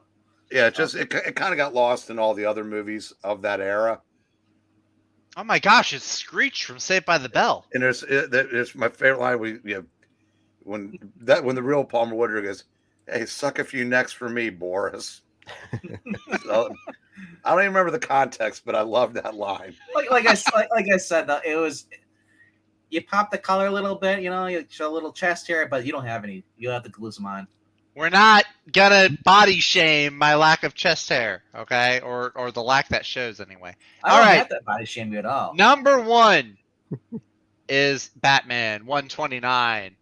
Yeah, I like this. This was really cool. I like the way Arthur Aquaman was used in this. Was really cool. I liked his little sideshow that he had in here. Also, Batman going up to the Watchtower and fighting Failsafe in space was really cool. Yeah, I've been digging this a lot. Batman using his brains to outwit. I'm calling this Bat Ultron. That's pretty much what it is. I like how you said how he used Arthur, because in a way he really did use Arthur. he really kind of did. Like he's like narrating. He's like, Arthur's a good man. I'm like, dude, you just abandoned him in Atlantis and used him as bait. But no, it was cool though. I liked it. And the Watchtower too. The Watchtower, the javelins. That was kind of cool too, because he says the javelins, and that takes me back to the animated series. Yep. So those were the new books. Now I got some old books that I got really excited about. But first of all, I got some books today. I didn't realize they were going to be here so quickly. I got some books from the West Coast. My West Coast twin decided to surprise me with some books. No, that's the bestie. Skipintosh is the twin. He found some. He actually sent me a lot more than I thought he was going to. I got issue number 1 of the Fade Out. So that's cool. I love that cover. I just saw the hardcover at my store. I've got the collection, but it's cool. I've got a few of the issues. So now that I got number 1. The only reason why that's not the coolest cover is because the first issue also they did one a facsimile of an old Hollywood magazine from the late 40s, and it was magazine size. I've shown it before. Okay. It's just really cool. That's a cool cover too. I've never seen that one. And you'll show it again. This one right there, the bloody typewriter. He sent me actually several Brubaker books here. So this one's called Friday. I've never heard of this one before. Yeah, it's a YA book. Is he clearing out his collection? I don't know. He likes to surprise. He sent me books before, and he's like surprised me with extras he'll throw in. He sent me this one. My LCS didn't have Sarah Lone number 1, so he found it. Sent me issue number 1. Haven't gotten to read it yet. Who's the writer on that? This is written by some guy. His last name is Arno. Wait. It's book 1 to Sumerian? Oh. Sumerian Comics, yeah. Oh, Sumerian. Yeah, we've heard that before. It goes to Worshipers. But then there's another Brubaker Phillips book on the back, Last of the Innocent. So it looks like a criminal book. So that'll be cool to look into. Then he sent me, then there's this one, Neo Noir. This is The World. I think this goes into all the different stories that Brubaker and Phillips have done together. These look like the educational books you get like a library. Then you open up, it's like, whoa, that's not it's, just so I know it's from Skip. He snuck in an issue of Ice Cream Man. Thanks, Skip. I didn't hate cockroaches enough. I didn't hate that. You haven't watched the movie Mimic yet. But then the big thing that he sent me that I was really excited about when he told me he was shipping it to me is the Star Woman and the JSA Junior issue of the Sons of Youth event. Star Woman, is that? What? That Star Girl got aged up, and then all the other members of the JSA got aged down. Huh. So, and then on the back, I didn't even know he was sending me this one. Then he snuck in the back JLA Junior. So I got 2 issues of the Sons of Youth event. So my boy Skip. Any relation to the animated series cartoon? No, this is from the Grant Morrison JLA. Okay. I mean, no, that episode of that you're thinking of stole probably from that. the plot from this. Okay. But so yeah, I got those from Skip, and then I found these at my LCS. They were doing like a half off sale, so I kind of went through and went crazy, finding some issues. Found a JSA number 185, Dark Side Rising. big old Dark Side, What was With that before it was half off? $14. Let's say that 3-part story is one of the few DC books that actually commands a bit of a price. Yeah, this one, and then I have, what was that? That's 185, and then they had 183. They didn't have 184. So they had this Crisis on New Genesis, which had the JSA and the New Gods on it. So I was like, sure. This one was about $10. It was a little bit less. All right, who did the But, cover? this Without one? looking at the artist name. Is it Neil Adams? No. I can't see any noses from here, so Yeah, it's not Gil Kane. It's all right. I'll give you his initials. JS. JS. Jim. No, not Jim Starlin. Yes. Really? yeah. Yes. Really? Huh. Okay. Very cool. Yeah, I saw this, and because this was the first one I saw, and I knew it was a 3-issue story, so I started to dig back through it, and I found this one. So I was like, okay, Wow. I got 2 out of 3. Dark Side really looks like one of those like He-Man toys back in the day. Isn't this such a? I know. Isn't that such a cool cover though? Well, that's I something I that, love this cover. that's something the comics don't do anymore because it's considered juvenile. When the giant supervillain Mhm. cover, yeah, they don't do the giant hands anymore. and I dig stuff like that. Yeah, I love it. I miss When- that. When Pixel and I did a comic together, we'll have him as a villain in the giant hands. I'll have that. So, Giant what's your- fingers. What's your take on that, Captain? With the giant 1-point perspective large villain. Yeah.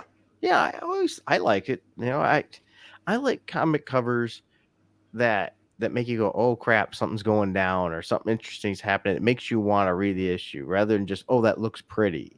You know, I guess, and that's one of the reasons I like to do the cover battle series. It's like if I go to a comic shop and I only have so many dollars and I'm going to try something and check out something, the cover's got to attract me to make You me want go, something like that. yeah, I want to Versus, see something. versus we just had the pinup. Yeah. And I mean, don't get me wrong, the pinups look nice and all, but I want to cover it. Makes me go, oh my goodness, what's going on in this issue? What's going to happen to make me want to read it? Yeah, like that's like I found some very early issues of All Star Squadron that I've If been it's- wanting. If it's Like, I love superhero, stuff like that. you gotta have that. If it's romance, you pin up. Another Yeah. early one. No, yeah, all the romance comics I have, those covers, well, generally they were the first page of the 4th story, but they told you what was going on in the book. So really cool stuff with Steel versus Robot Man. It's really Nice. cool. How much of that is Roy Thomas? All of it. Oh, Roy he Thomas read does the every whole. issue. He did the whole. Yeah. Then I found some Pacheco Fantastic Four. Hey, I have kind of a soft spot for the Carlos Pacheco's run. What's this one? This one has the Gray Gargoyle in it. Is he the one that just got diagnosed with ALS? I believe so. I could be wrong, but I think so. that sucks. One with the Super Scroll, and then one with this one is just this is a creepy one where like it's Diablo and there's like a bunch of little mutant demon babies swarming over them. Also found this Perez Avengers cover. That's cool. I dig that one. Yeah, Hey, the Black Knight's on there. I know, right? Yeah. Look, Black He's Knight, He's like, thanks for pointing it out, and I can't read it. Another underrated adventure. Monica Rambeau on there too. That's right. So, and then I found. Now I've been wanting to get some Danger Girl issues recently. So I There we got some go. Danger Girl. Yeah, there you go, Venkman. Issue Well, number 2. good art and good story. Good art and good story. There's number 3. It's Andrew Hubert. I think it is. I think it's No. Hubert. Andy Hartnell. Oh, Hartnell. That's what it is, Hartnell. Hartnell and J. Scott Campbell. Yeah. Obviously, is the artist. No, but, I think Campbell only did the first series, I think so. but Yeah, he created. That's Phil Noto, I believe. I believe so. No, actually. Was that Campbell on the cover of that one too? Yeah, Campbell and Chiodo. Campbell did a lot of the covers towards the end, but I mean, the Yeah. interiors though he kind of backed away from. Yeah. After a while. it's number 7. overall, it's pretty much Charlie's Angels with Bruce Campbell as Charlie. The one cover that doesn't have a female form. Just like some. It's just funny because you had the guy in there, the guy who's helping the team. He's like a former British spy. Looks exactly like Sean Connery. Talks like Sean Connery. I have James to Bond. say, I've never read any of those, so maybe I'll check them out. Yeah, I'm brand new into. Yeah, I'm brand new the into first series is the best. Yeah, Yes. they actually there was a Danger Girl Batman crossover. Yeah, I saw that one actually. They had that one at the shop, but I was already getting this one, this Danger Girl Kamikaze crossover. Well, you have the So- other trade though, the complete collection trade, don't you? The purple one. Me? Yeah, don't you? Didn't you grab that? Or maybe it was I have there's like a special, like a reprint of issue number 1, but I don't have a trade. Oh, I thought you got a complete collection thing. Mm-mm. Yeah. I would love a complete collection, but And and the last thing I found the whole set of the 7 Soldiers Bulleteer. Whoa! Bulleteer indeed. Whoa. Those aren't bullets; those are bazookas, sir. We're not in Oz anymore.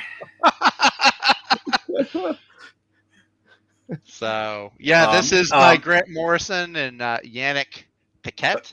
Megan Fitzmartin would like a word with you. She can have all the words she wants to. That's She okay. can have a bullet.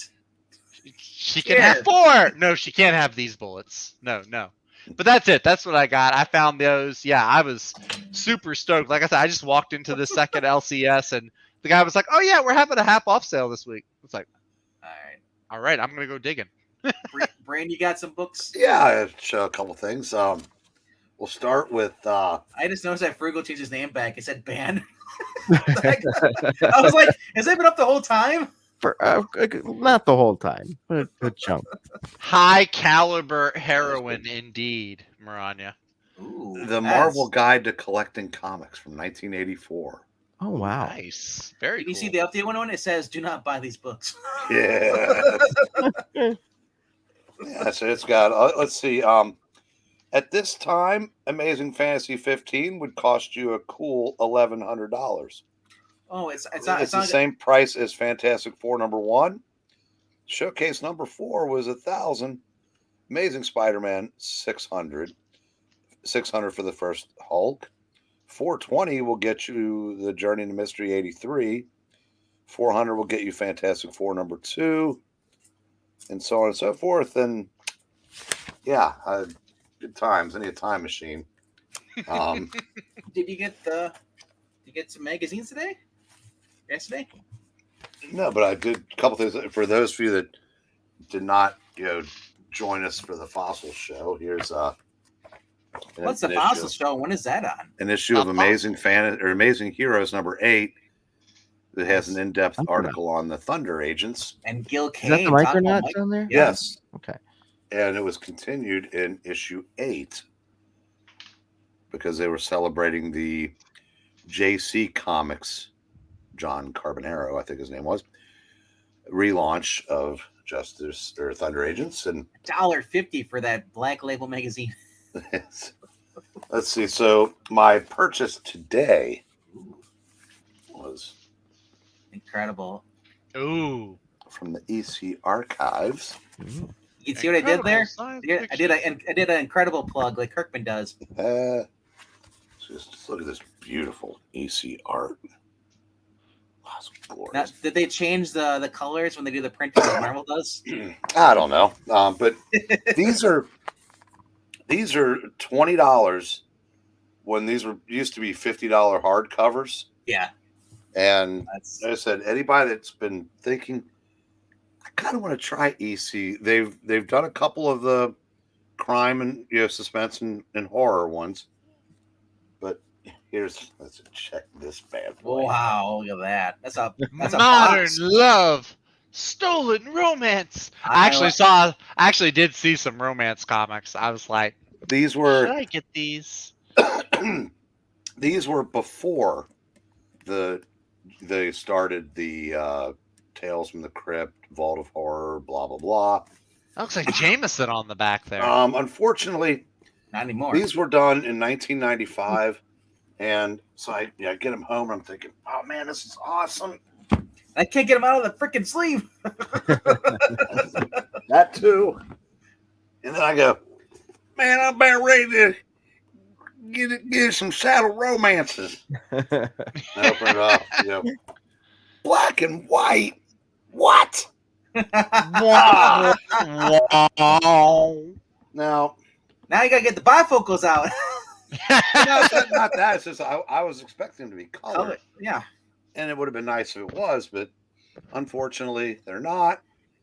But yeah, but I don't know that those will get reprinted ever. But True. yeah, I was going to buy a bunch of these because they're those so PSR cool. books. Yeah. Well, they're done in color though. No, but I'm saying like same thing. You'll never see an updated version of a PSR book. Well, that's because the PSR books are literally reprints of old books. Well, but they're not going to print them again. I've never seen a current. Have you seen lately coming out? I haven't seen any new ones. I don't know where those go when they do come out because Exactly. I only see them when they end up remaindered at half price books. Yeah, when I show you. I don't know how much. I don't know how many more there are. Yeah, they may not be doing any more of them these days. I don't want to drive 2 hours just go to Madison to go to Half Price Books to get all the PSR books because whatever reason that they have a good selection at that Half Price Books. The ones by me, it's like, yeah, what the heck, man? I guess rich people live up there and they have good books that they sell. This is one of those that came out about the same time. This was like a sort of like a greatest hits things they were doing. Oh, Zach, why are you on the cover? Like the first Knew it. The first issue, like this story, the Klan kills this woman. They lash her to death for talking to a black man, and then there's a reporter that's trying to basically trying to bust him, and they almost catch him. Then they beat the hell out of him. He wakes up in the hospital, and these feds come in and say, well, can you identify the killer? And he goes, I absolutely can. And the one guy goes, that's just what we wanted to hear. They all pull out guns and shoot him full of holes. Dang. Yeah, because they were the Klansmen. Now, there's another story in here where this black guy is accused of murder, and the whole town, of course, wants him lynched. And there's this guy that he's spearheading it, and they're in those days there were show trials, but something doesn't look right, so they bring in an out-of-town lawyer, and he basically said, I can win this case. And then, but where the jail where they're holding him, the town, they're coming in with the pitchforks so they decide to move him. So about halfway between the one jail and the other jail, they have a flat tire, and they get out, and the sheriff that's been saying that he wants to kill me he goes you're free, go, run. And he runs off, and of course the sheriff shoots him in the back and kills him. And says, see what he tried to do? He tried to escape. And he goes, and that's when the sheriff is told that the guy who was spearheading the whole thing confessed. So basically they killed an innocent man. I love the and that's the kind of stories that, well, EC was famous for those. Yeah. And I said, these stories are all 70 plus years old now, and they hold up today. I said, these were so far ahead of their time. And really, I said, that's anybody that hasn't read EC Comics is doing themselves a disservice because they are wonderful. All right. So you didn't get any magazines yesterday? You didn't get a nice little issue? Yeah, but I already, okay, no. Did you read it, though? That's my question. Did you read it, though? I did not read it yet, and I don't know where I put it. Oh, well. Oh, wait a minute. Here it is. Wait, you guys read your comics? I just look at the picture. Yep. I love that book. I went through this. I was like, everything in the story in there was just fun. And it looks like they might be, I mean, I haven't read it yet, but it's like Vampirella started out as a horror host in that title. And then they realized they had something there, so they made her a character. And the rest, as they say, is history. she even hints at like it's because she like the Dracula like it's somehow his castle got burned down. And she's like, crap, I need money like this, for but she says like with like the circus thing she's doing with the monster stuff, it's like, well, it's not gonna work out. So I could always start a TV series, or I could host my own horror stories in a magazine monthly. Like, and Vampirella was, she was known for that, stuff like that. She was basically soulless when that started, but then when they made her an true. actual character, she did a face turn. Now, Venkman, here, pay attention, Venkman. What? Oh, hey, what? There's a glare. I can't see. Thank you. Whoa! Yeah. Dang. $20 book. That's some cake. The care package that I'm sending you will have this in it. You lucky son of a bitch. Why is it folded? Why is it? Yeah, I used this last night to wake Jambo up. That'll do it. He's so old, I don't think that's even possible. Cleanser says, "Nice moon." But no, the reason I was bringing this up because you just talk about that story about the sheriff and all that stuff. Flip the camera. Here. We need more Venkman, less me. You don't mind if I show off the interior a little bit? Not at all. All right.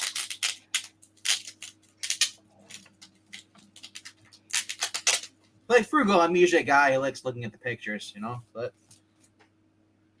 for those who are wondering, this is issue 12. This is all the different issues on the back they show you. So, and dinosaurs. Yes. Each of them have little stories in here. She's hosting it as little horror stories, just like the Warren stuff. And I gotta say, it's the artwork is great in here. It's all black and white, but different artists for different stories, different writers.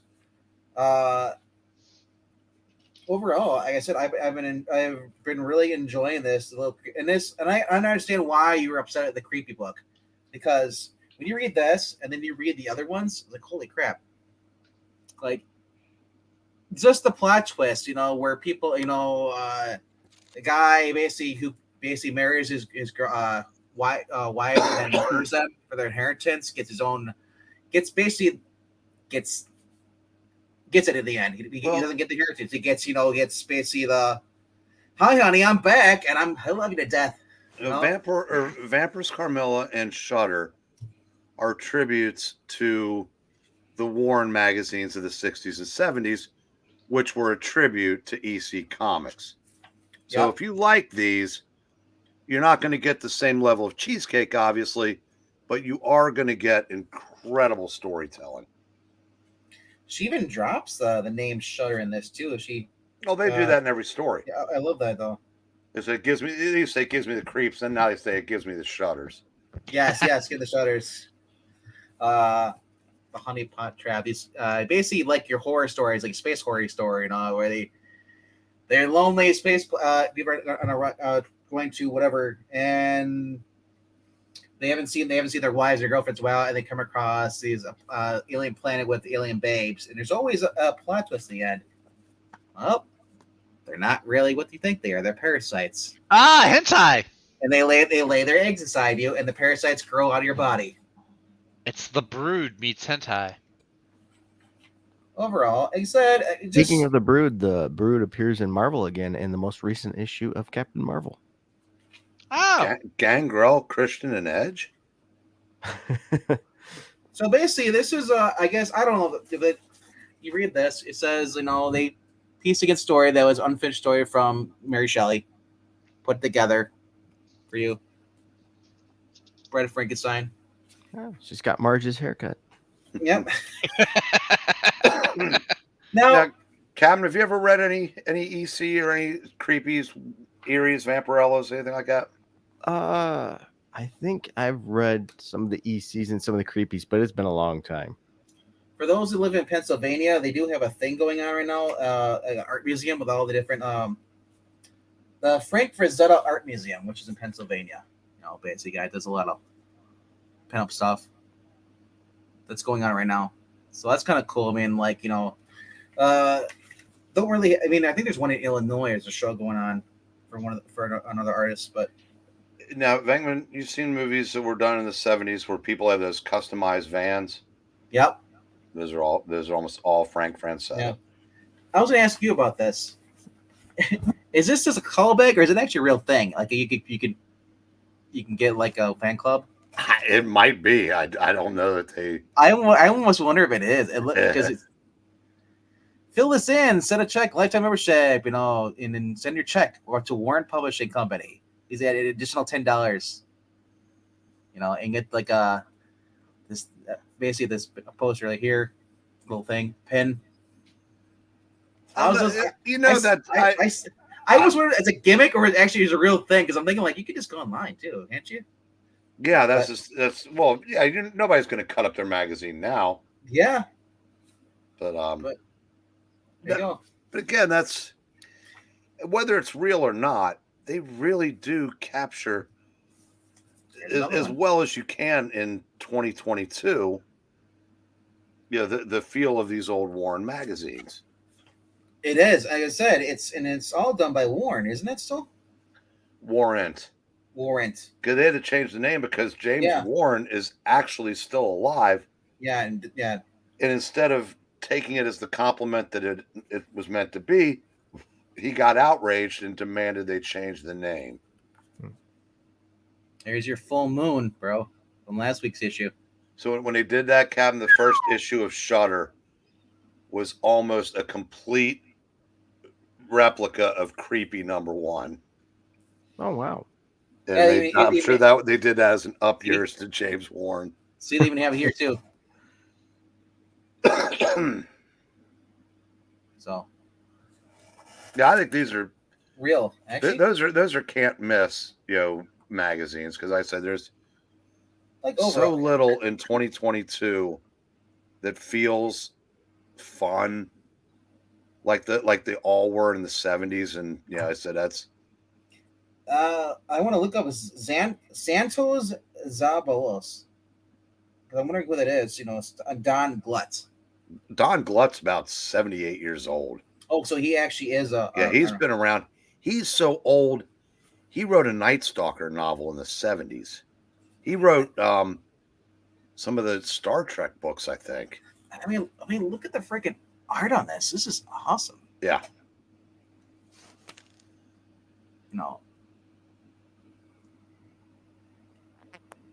Subject, my mic cut out there. I think the subject matter fits black and white really well. It does for the darker images. Count Dracula, like you're having here, and then you have the Wolfman, you have the Mummy, you got Frankenstein, and I love this, for the back issue magazines you can order stuff too. Creepy Classics, and they show all the covers, which one you want to get.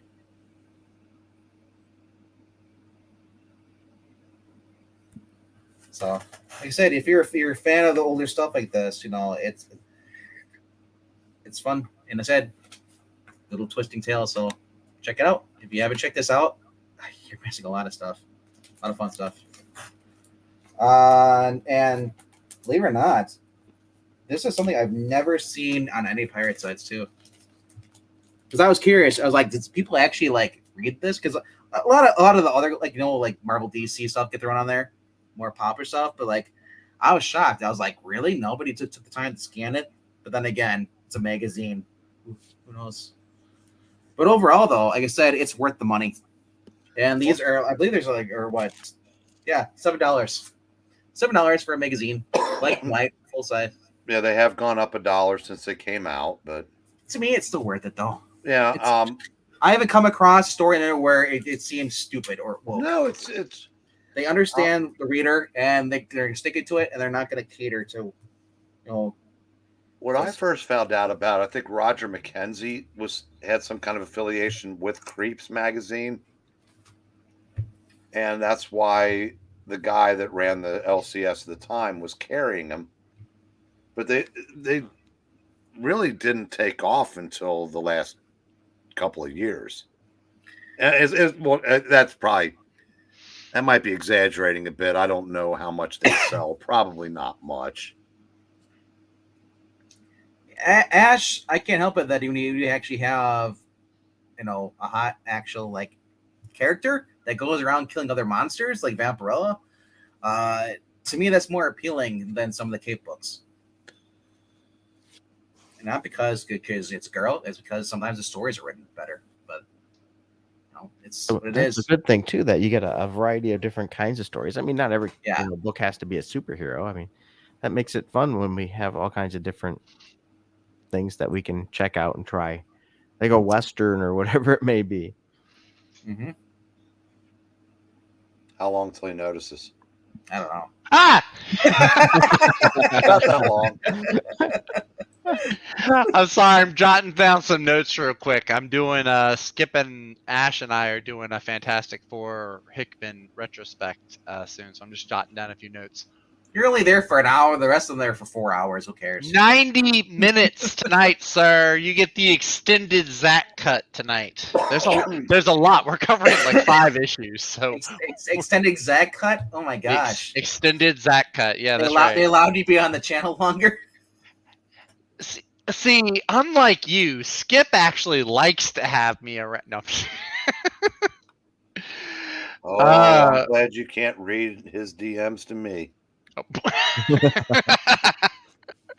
No, Skip, dude, I owe Skip like a big old thanks because he showed me Right. the picture of that JSA Junior book, and I thought he was keeping that for himself, but he said he's gonna send it to me. I was like, dude, because that's been one of the books I've been wanting for a while. So, Well, you guys are all nice. You're getting comics sent to you. I just get dick I know. pics. From Skip? No, those are skip picks. I was about to say, yikes. Ash, No, what's, I've been fortunate. I've had some really wonderful things sent to me, so I can't complain. Ash, what's so punny about vampires? I like vampire books. They suck, I think that was a There you pun. go. or they have bite.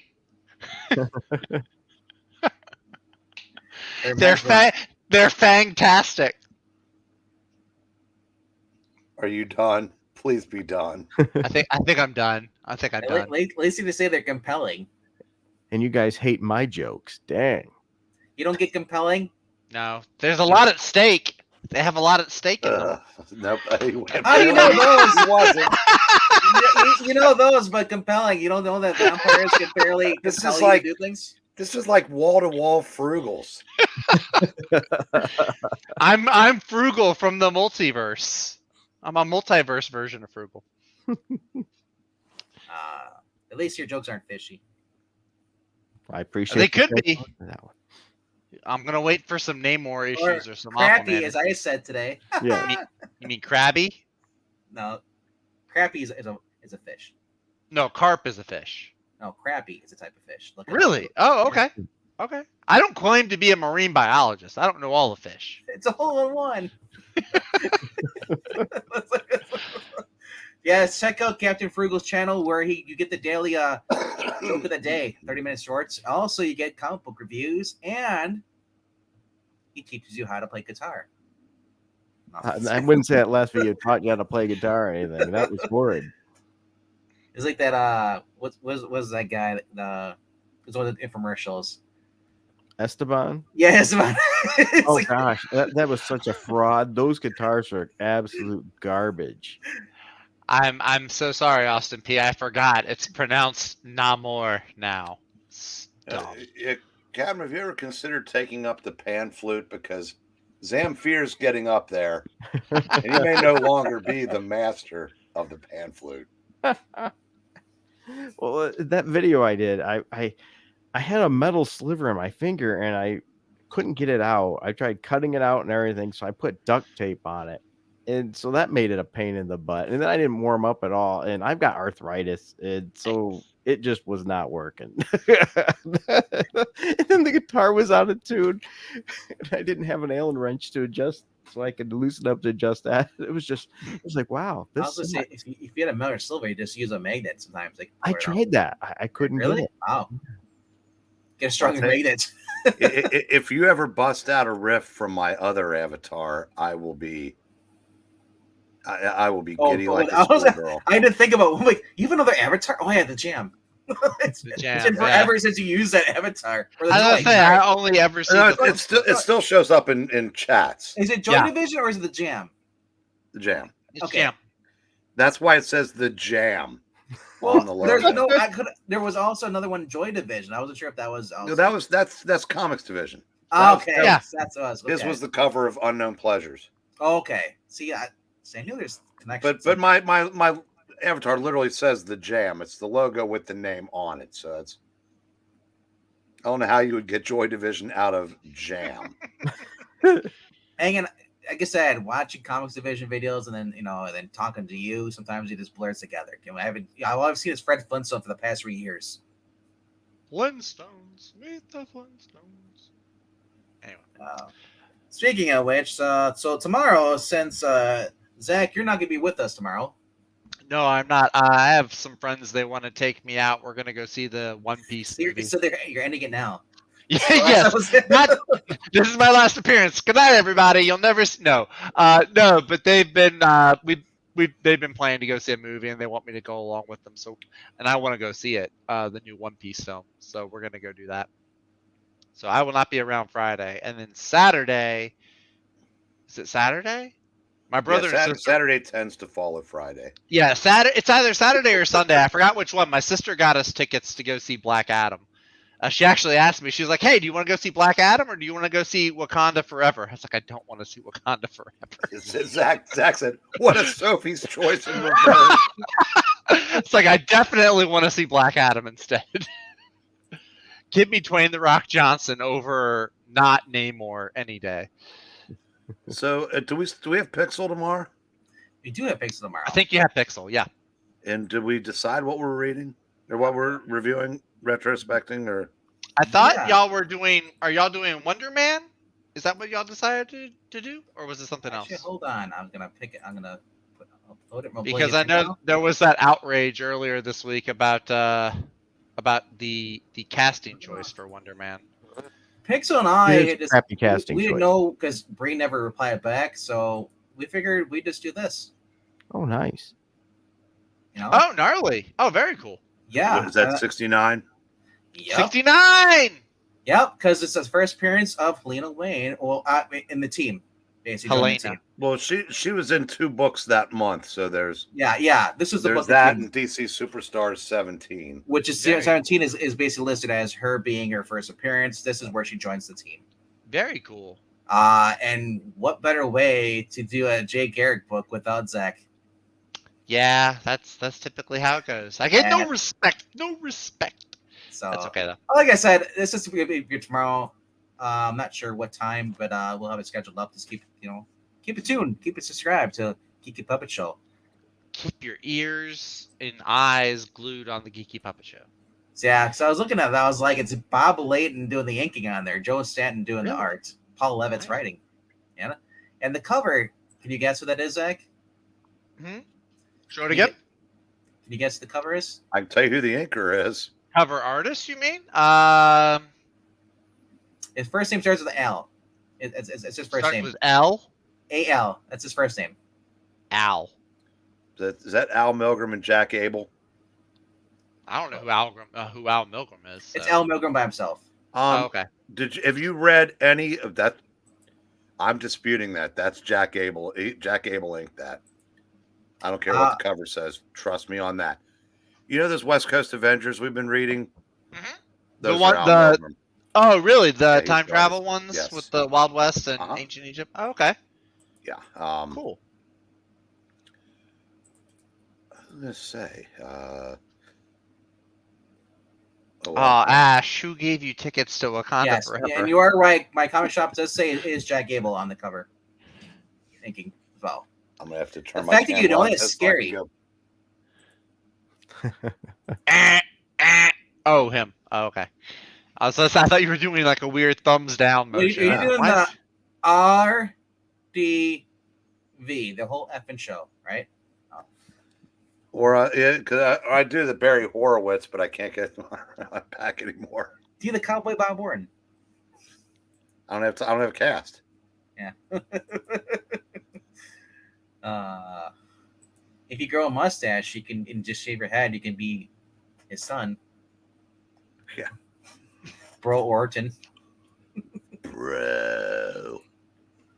Yeah, I was looking at this. I like it's yeah. I like the fact you have Hawkman, Green Lantern, Flash, Star Spangled Kid, Wildcat, Doctor Fate, facing off a group of basically Earth 2, Commissioner Bruce Wayne, Robin, Wonder Woman, Starman, Doctor Midnight, Man, and Power Girl, Superman, Doctor, and it's just awesome. And then they're all controlled, or at least Commissioner Wayne is going to be controlled by Psycho Pirate. And then there's an Ice Age hostess ad with Aquaman. Yeah, Captain, if you were on the one where I brought this up before, my apologies. I think these guys have heard this already.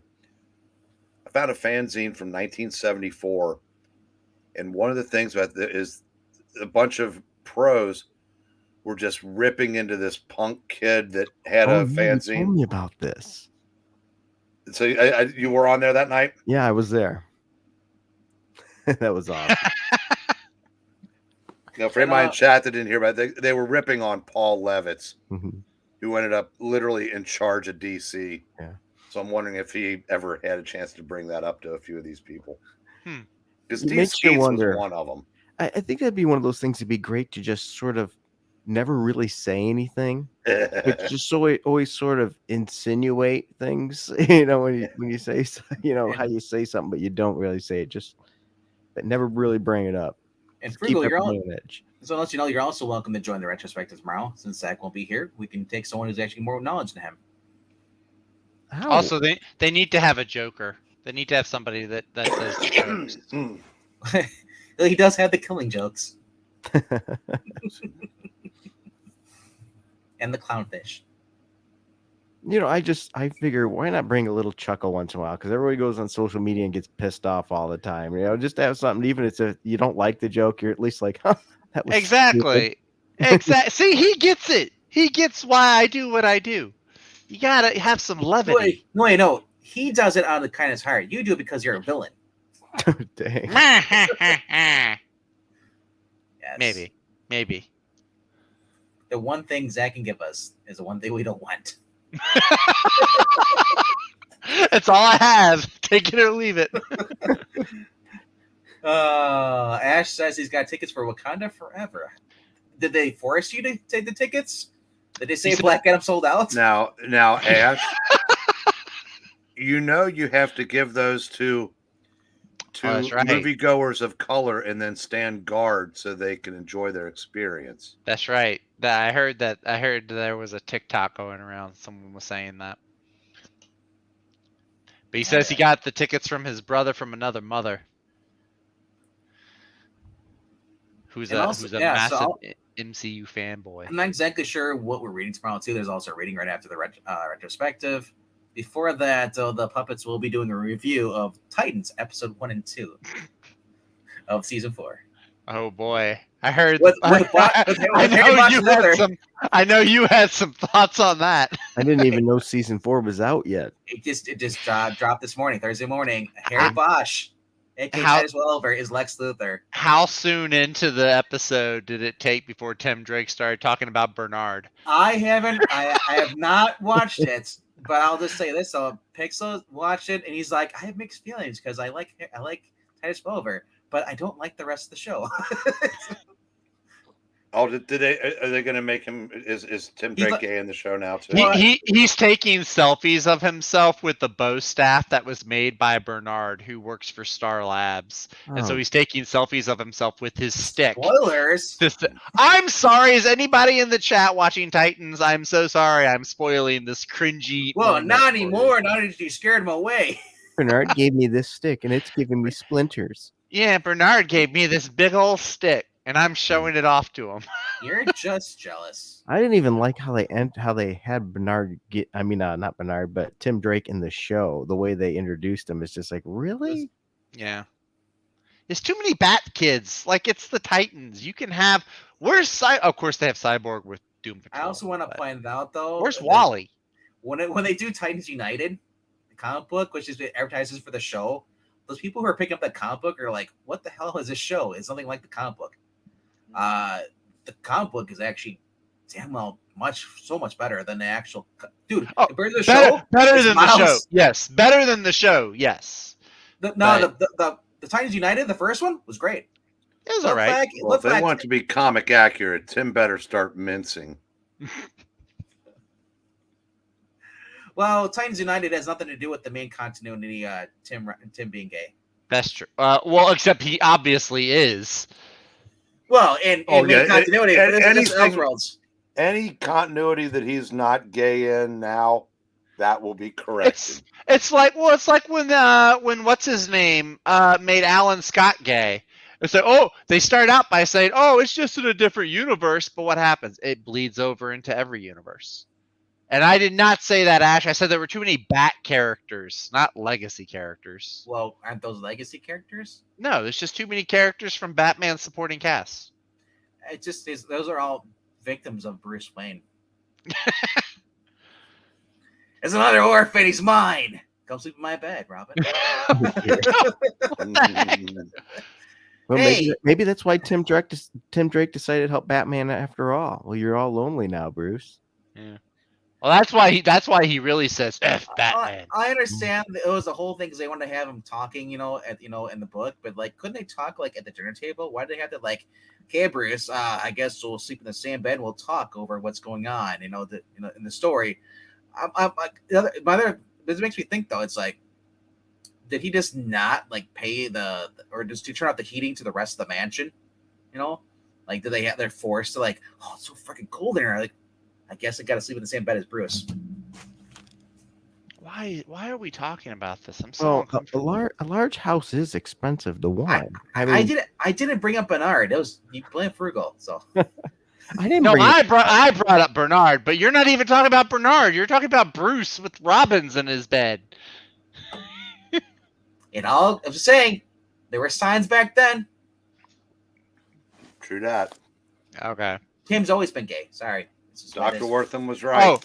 Cassie Sandsmark and Deathstroke's daughter and Stephanie Brown would all like to disagree. Do you realize it was all him just trying to find himself? He realized that this weren't for him. He found some things. He wanted to be them. Doesn't Stephanie have a girlfriend now? I don't think so. No. I think she's just single. I mean, she hangs out with Cassandra Cain a lot. They eat an ungodly amount of junk food. They don't eat Chinese food? Well, Chinese food is junk food, isn't it? I mean, it's not Chinese? healthy. It's not. No, it's because it's not healthy. It has nothing to do with Cassandra Cain being Chinese. Don't make me more racist than you already make me appear to be. Oh, whoa. Bruce is also fond of Tim's staff. Okay. Yikes. Is it collapsible? Or what kind of is this? But steel? as we It's all a spring know, action. It's spring action. Tim Drake was never written gay. That was It's true. a complete twist and they pushed towards it over the last year or so. It was a twist of fate, as Living Newton John says. It was And very that's twisty. what really gets me there is I mean, I think Tim Drake and Stephanie Brown were probably one of the best couples in comics. I wouldn't say they're the best, but they'd be in the top 10 couples. I'd say that with DC. Yeah, I would go that far. What, Tim and Bernard? No, Tim and Absolutely. Stephanie. I had Chinese food for dinner, Rhaegar. Calm down. That's because the garbage can was out of McDonald's. No, I don't go to McDonald's. I won't touch McDonald's with a 10-foot pole. I won't touch it with a Tim Drake pole. Where do you have a 10-foot pole? Where do you keep that? I don't have one. Tim has it. Tim Drake has one. So you're touching Tim's 10-foot pole, Yes, but I'm not touching McDonald with Tim's 10-foot pole. but you're still touching Tim. Anyway, I don't have enough coffee in me for this conversation. Dick Grayson was Bruce's adopted son. No, he was his. They both were. I think Dick and Tim. I know Bruce adopted Tim after his dad died in Identity Crisis. Plot twist: Bruce killed all their parents so he could have the kids himself. Well, that'd no. make a good story. That would be. That'd be DC's gonna do a it. weird Elseworld. That would be a weird Elseworld story. But And no, he- because and it he was were- Captain. and Bruce is a major shareholder at Disney. And Joker was actually good all along because he knew that about Bruce and he was trying to stop him. But see, Sam, Jason got in the way. Jason wanted to protect him because he's been so groomed. So he basically had to like protect his big daddy. I don't His like bad daddy. This. I don't like this at all. I'm just saying, it's like that's what we probably give him Megan Fitzmartin, Connor and his two dads. If there's any justice in the world, Megan Fitzmartin will not be at DC for much longer. It sounds like Hollywood's subversion expectations. RDV, you gonna let me know what you think of Tim Drake when you read the first miniseries? You see the growth of the character there. I'll be interested to. Okay, the Chick Dixon one. Okay, not. Yes, not well. This one's supposed to be an ongoing, but we all know it's going to end up a mini. Currently, I don't want to read about any growth of Tim Drake. Oh, Bazinga! That was a good one. Yeah. So I mean, let me know down below in the comments tonight after this is over. Those who are watching the repeat, let us know what you're getting. I know, and Quinn did give up before. I'll read off his. Once again, we all know Tim Drake is getting the shaft. Oh, just like he likes it. Are you springing up like Shaft, the detective, or just Shaft? Shut your mouth. Austin P. I'm sorry. I'm watching Young Sheldon right now. It's actually kind of addicting. All right, so Undead Quinn is getting his top 5 this week, I guess. I think that's what he said. I saw one of his earlier. I think it was like Poison Ivy or something. All right. So he only has 3 books he got this week. It was Poison Ivy, was number 3. Anti-Hero Ivy making it drop the title. I think it's the end of the book, isn't it? Or is it ongoing? What's that? Poison Ivy. I don't think there's another book after this. I think it's. I thought it was. Oh, is it a miniseries? I thought it was like yeah, I thought it was a miniseries. I don't think it's going on. Oh, interesting. Okay. Number 2, he said, is Little Monsters. Number 7. So it's a strong character story in the middle of a drama before it goes to hell. Okay. And he said Dogs of London. He's really enjoying that book. That's probably his number 1 book for a while. I keep seeing every time a new issue comes out. That's always Peter on Milligan. his list. Isn't Peter Milligan doing Absolution? Or right? No idea. Brain, you remember you got the one Absolution or whatever it's called with Mike Deodato, the chick with the mohawk. Oh, I was out in 1 issue on that. But wasn't that Peter Milligan though? Do you remember? I don't remember. It sounds familiar because I know. I just remember she was a bad girl with a bad attitude that liked girls.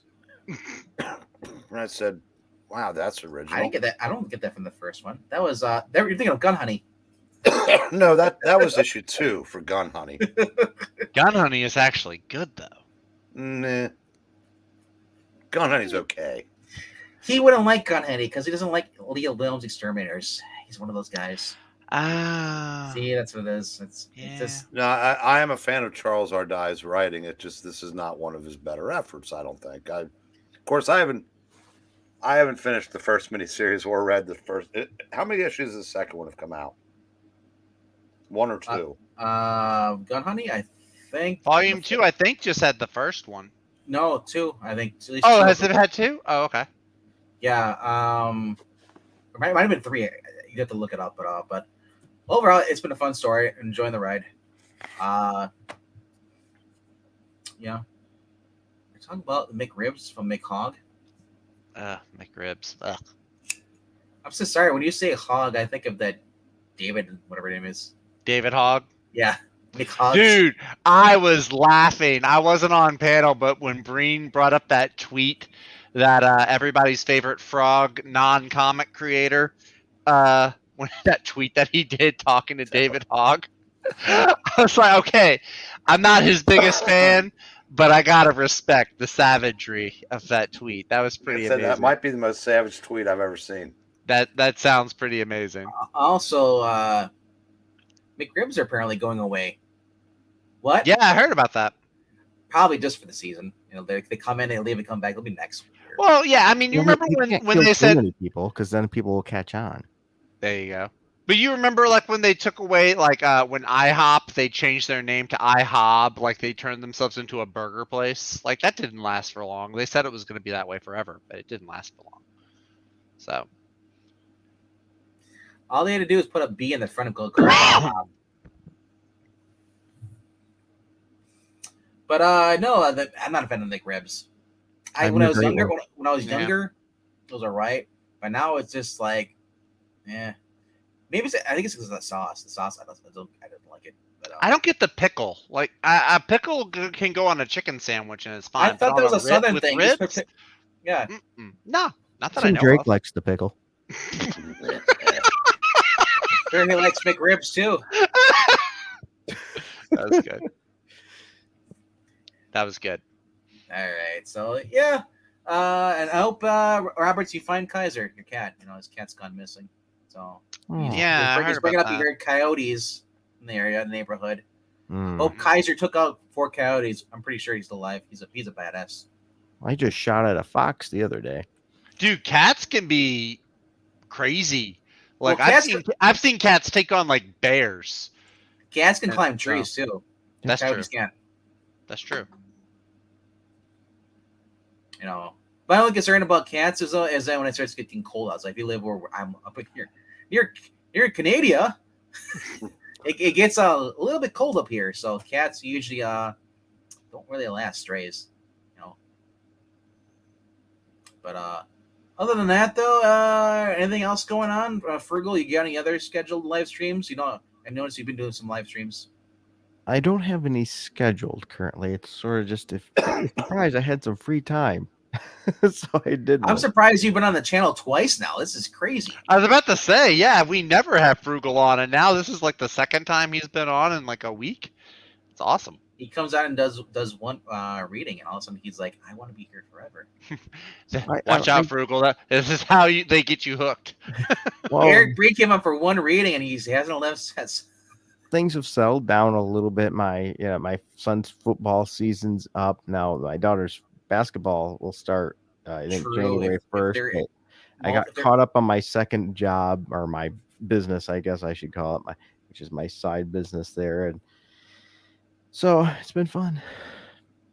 You know, that back alley gambling. You know. Oh yeah.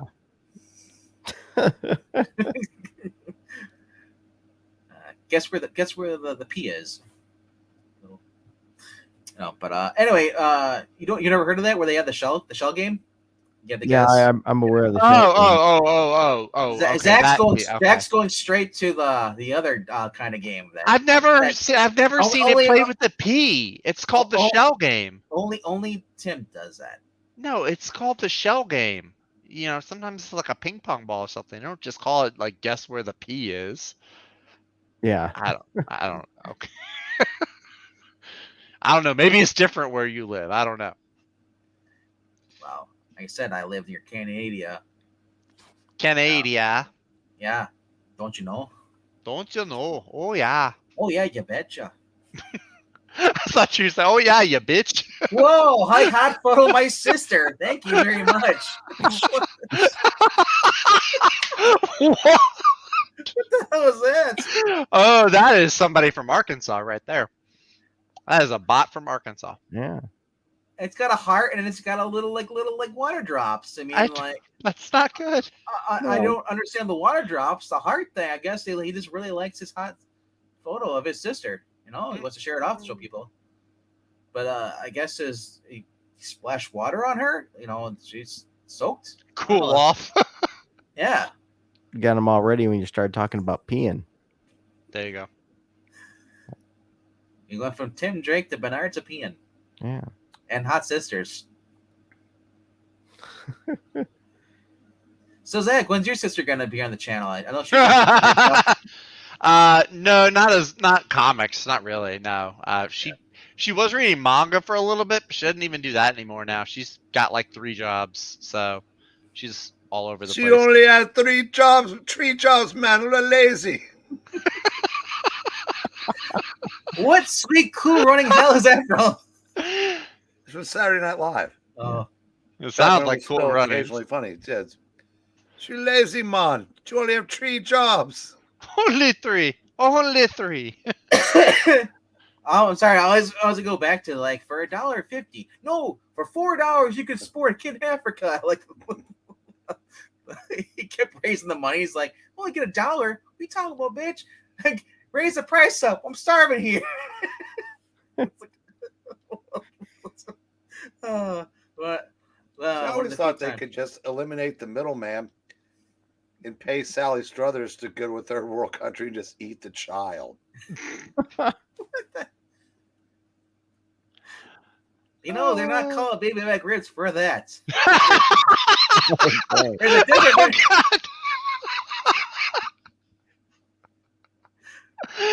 Oh, that's a completely different kind of baby back rib.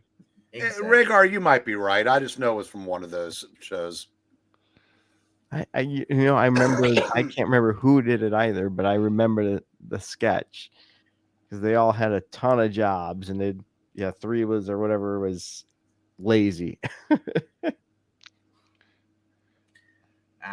you start talking about tree, I think of Tree Fitty, the Loch Ness Monster. South Park. Tree Fitty. Goddamn Loch Ness Monster. What's coming here? He's a nice man, so I gave him it's Tree Fitty. Goddamn woman.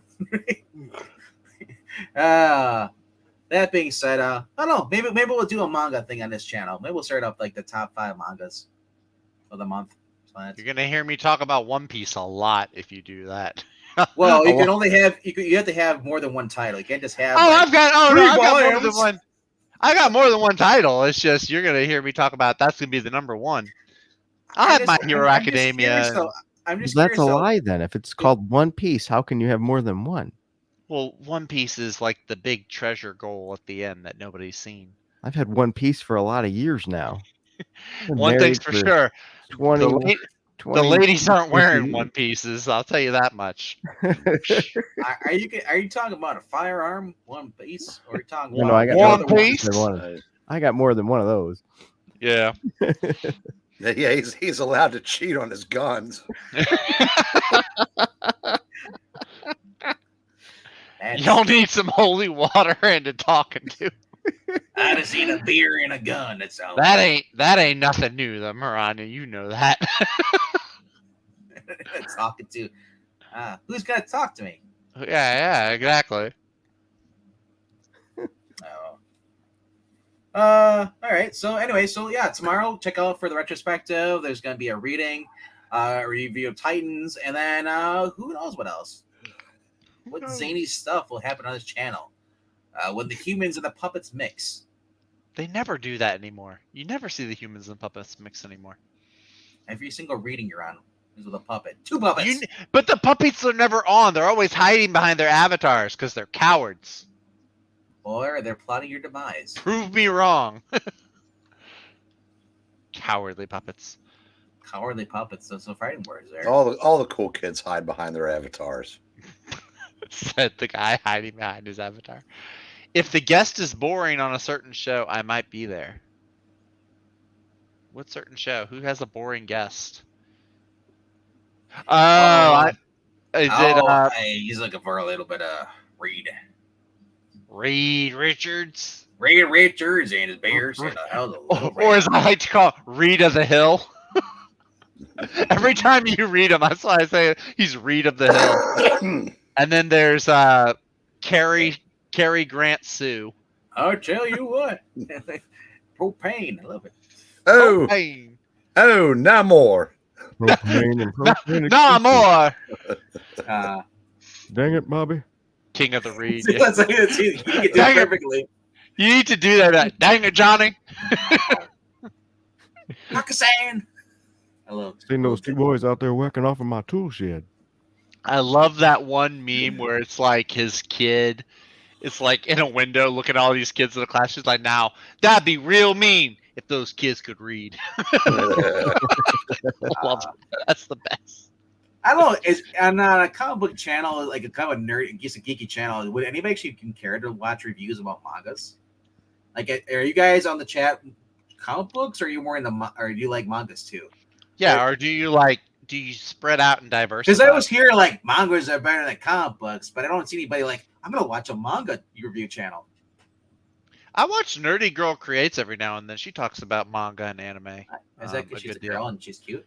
No, just because she talks about. She's one of the few people that talks about manga and anime. She has a channel. Yeah. Didn't know that. Yeah, she's got a channel. I've seen found her it, on The I found it Aficionados through- a few times. Yeah, that's where I found out about her. It was through Wes's channel. Perch talks about manga a little bit every now and then too, but You know, I like to watch that girl who killed G4 single handedly. You know, on Who? Twitch sometimes. Frosk. oh god, why'd you just give me cancer hearing that name? I gave you cancer. Just hearing that name, ah, Wait, gosh. she slipped up again on Twitter. She went so- after Henry Yeah, Cavill she on went a after Henry video. Cavill. Yeah, it's like Yes. That's your geeky news for the today is that the girl who single-handedly brought down the revival of G4 TV is now trying to say that Henry Cavill, when he was 30, was dating a 19-year-old. How dare you? Was grooming her. I'm like, 19-year adult. Back then, remember at 19, you were considered adult. You were able to serve in the military, you have a kid, start a Yeah. family. well, not surprisingly, she also went after the fact that Also, he used to British, date the Gina legal Carano. age. The legal age in Britain and England is that you can marry a 16-year-old. Yeah, isn't it 60? I was about to say it's young. She's in an England. American, basically attacking another country's culture.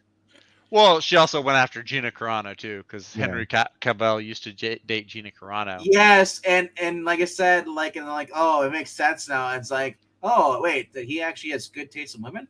I mean, when you look like a it makes me love Henry Cavill that much more. Like, bro got game if he's dating Gina Carano. I mean, she looks like the lesser known Kate McKinnon.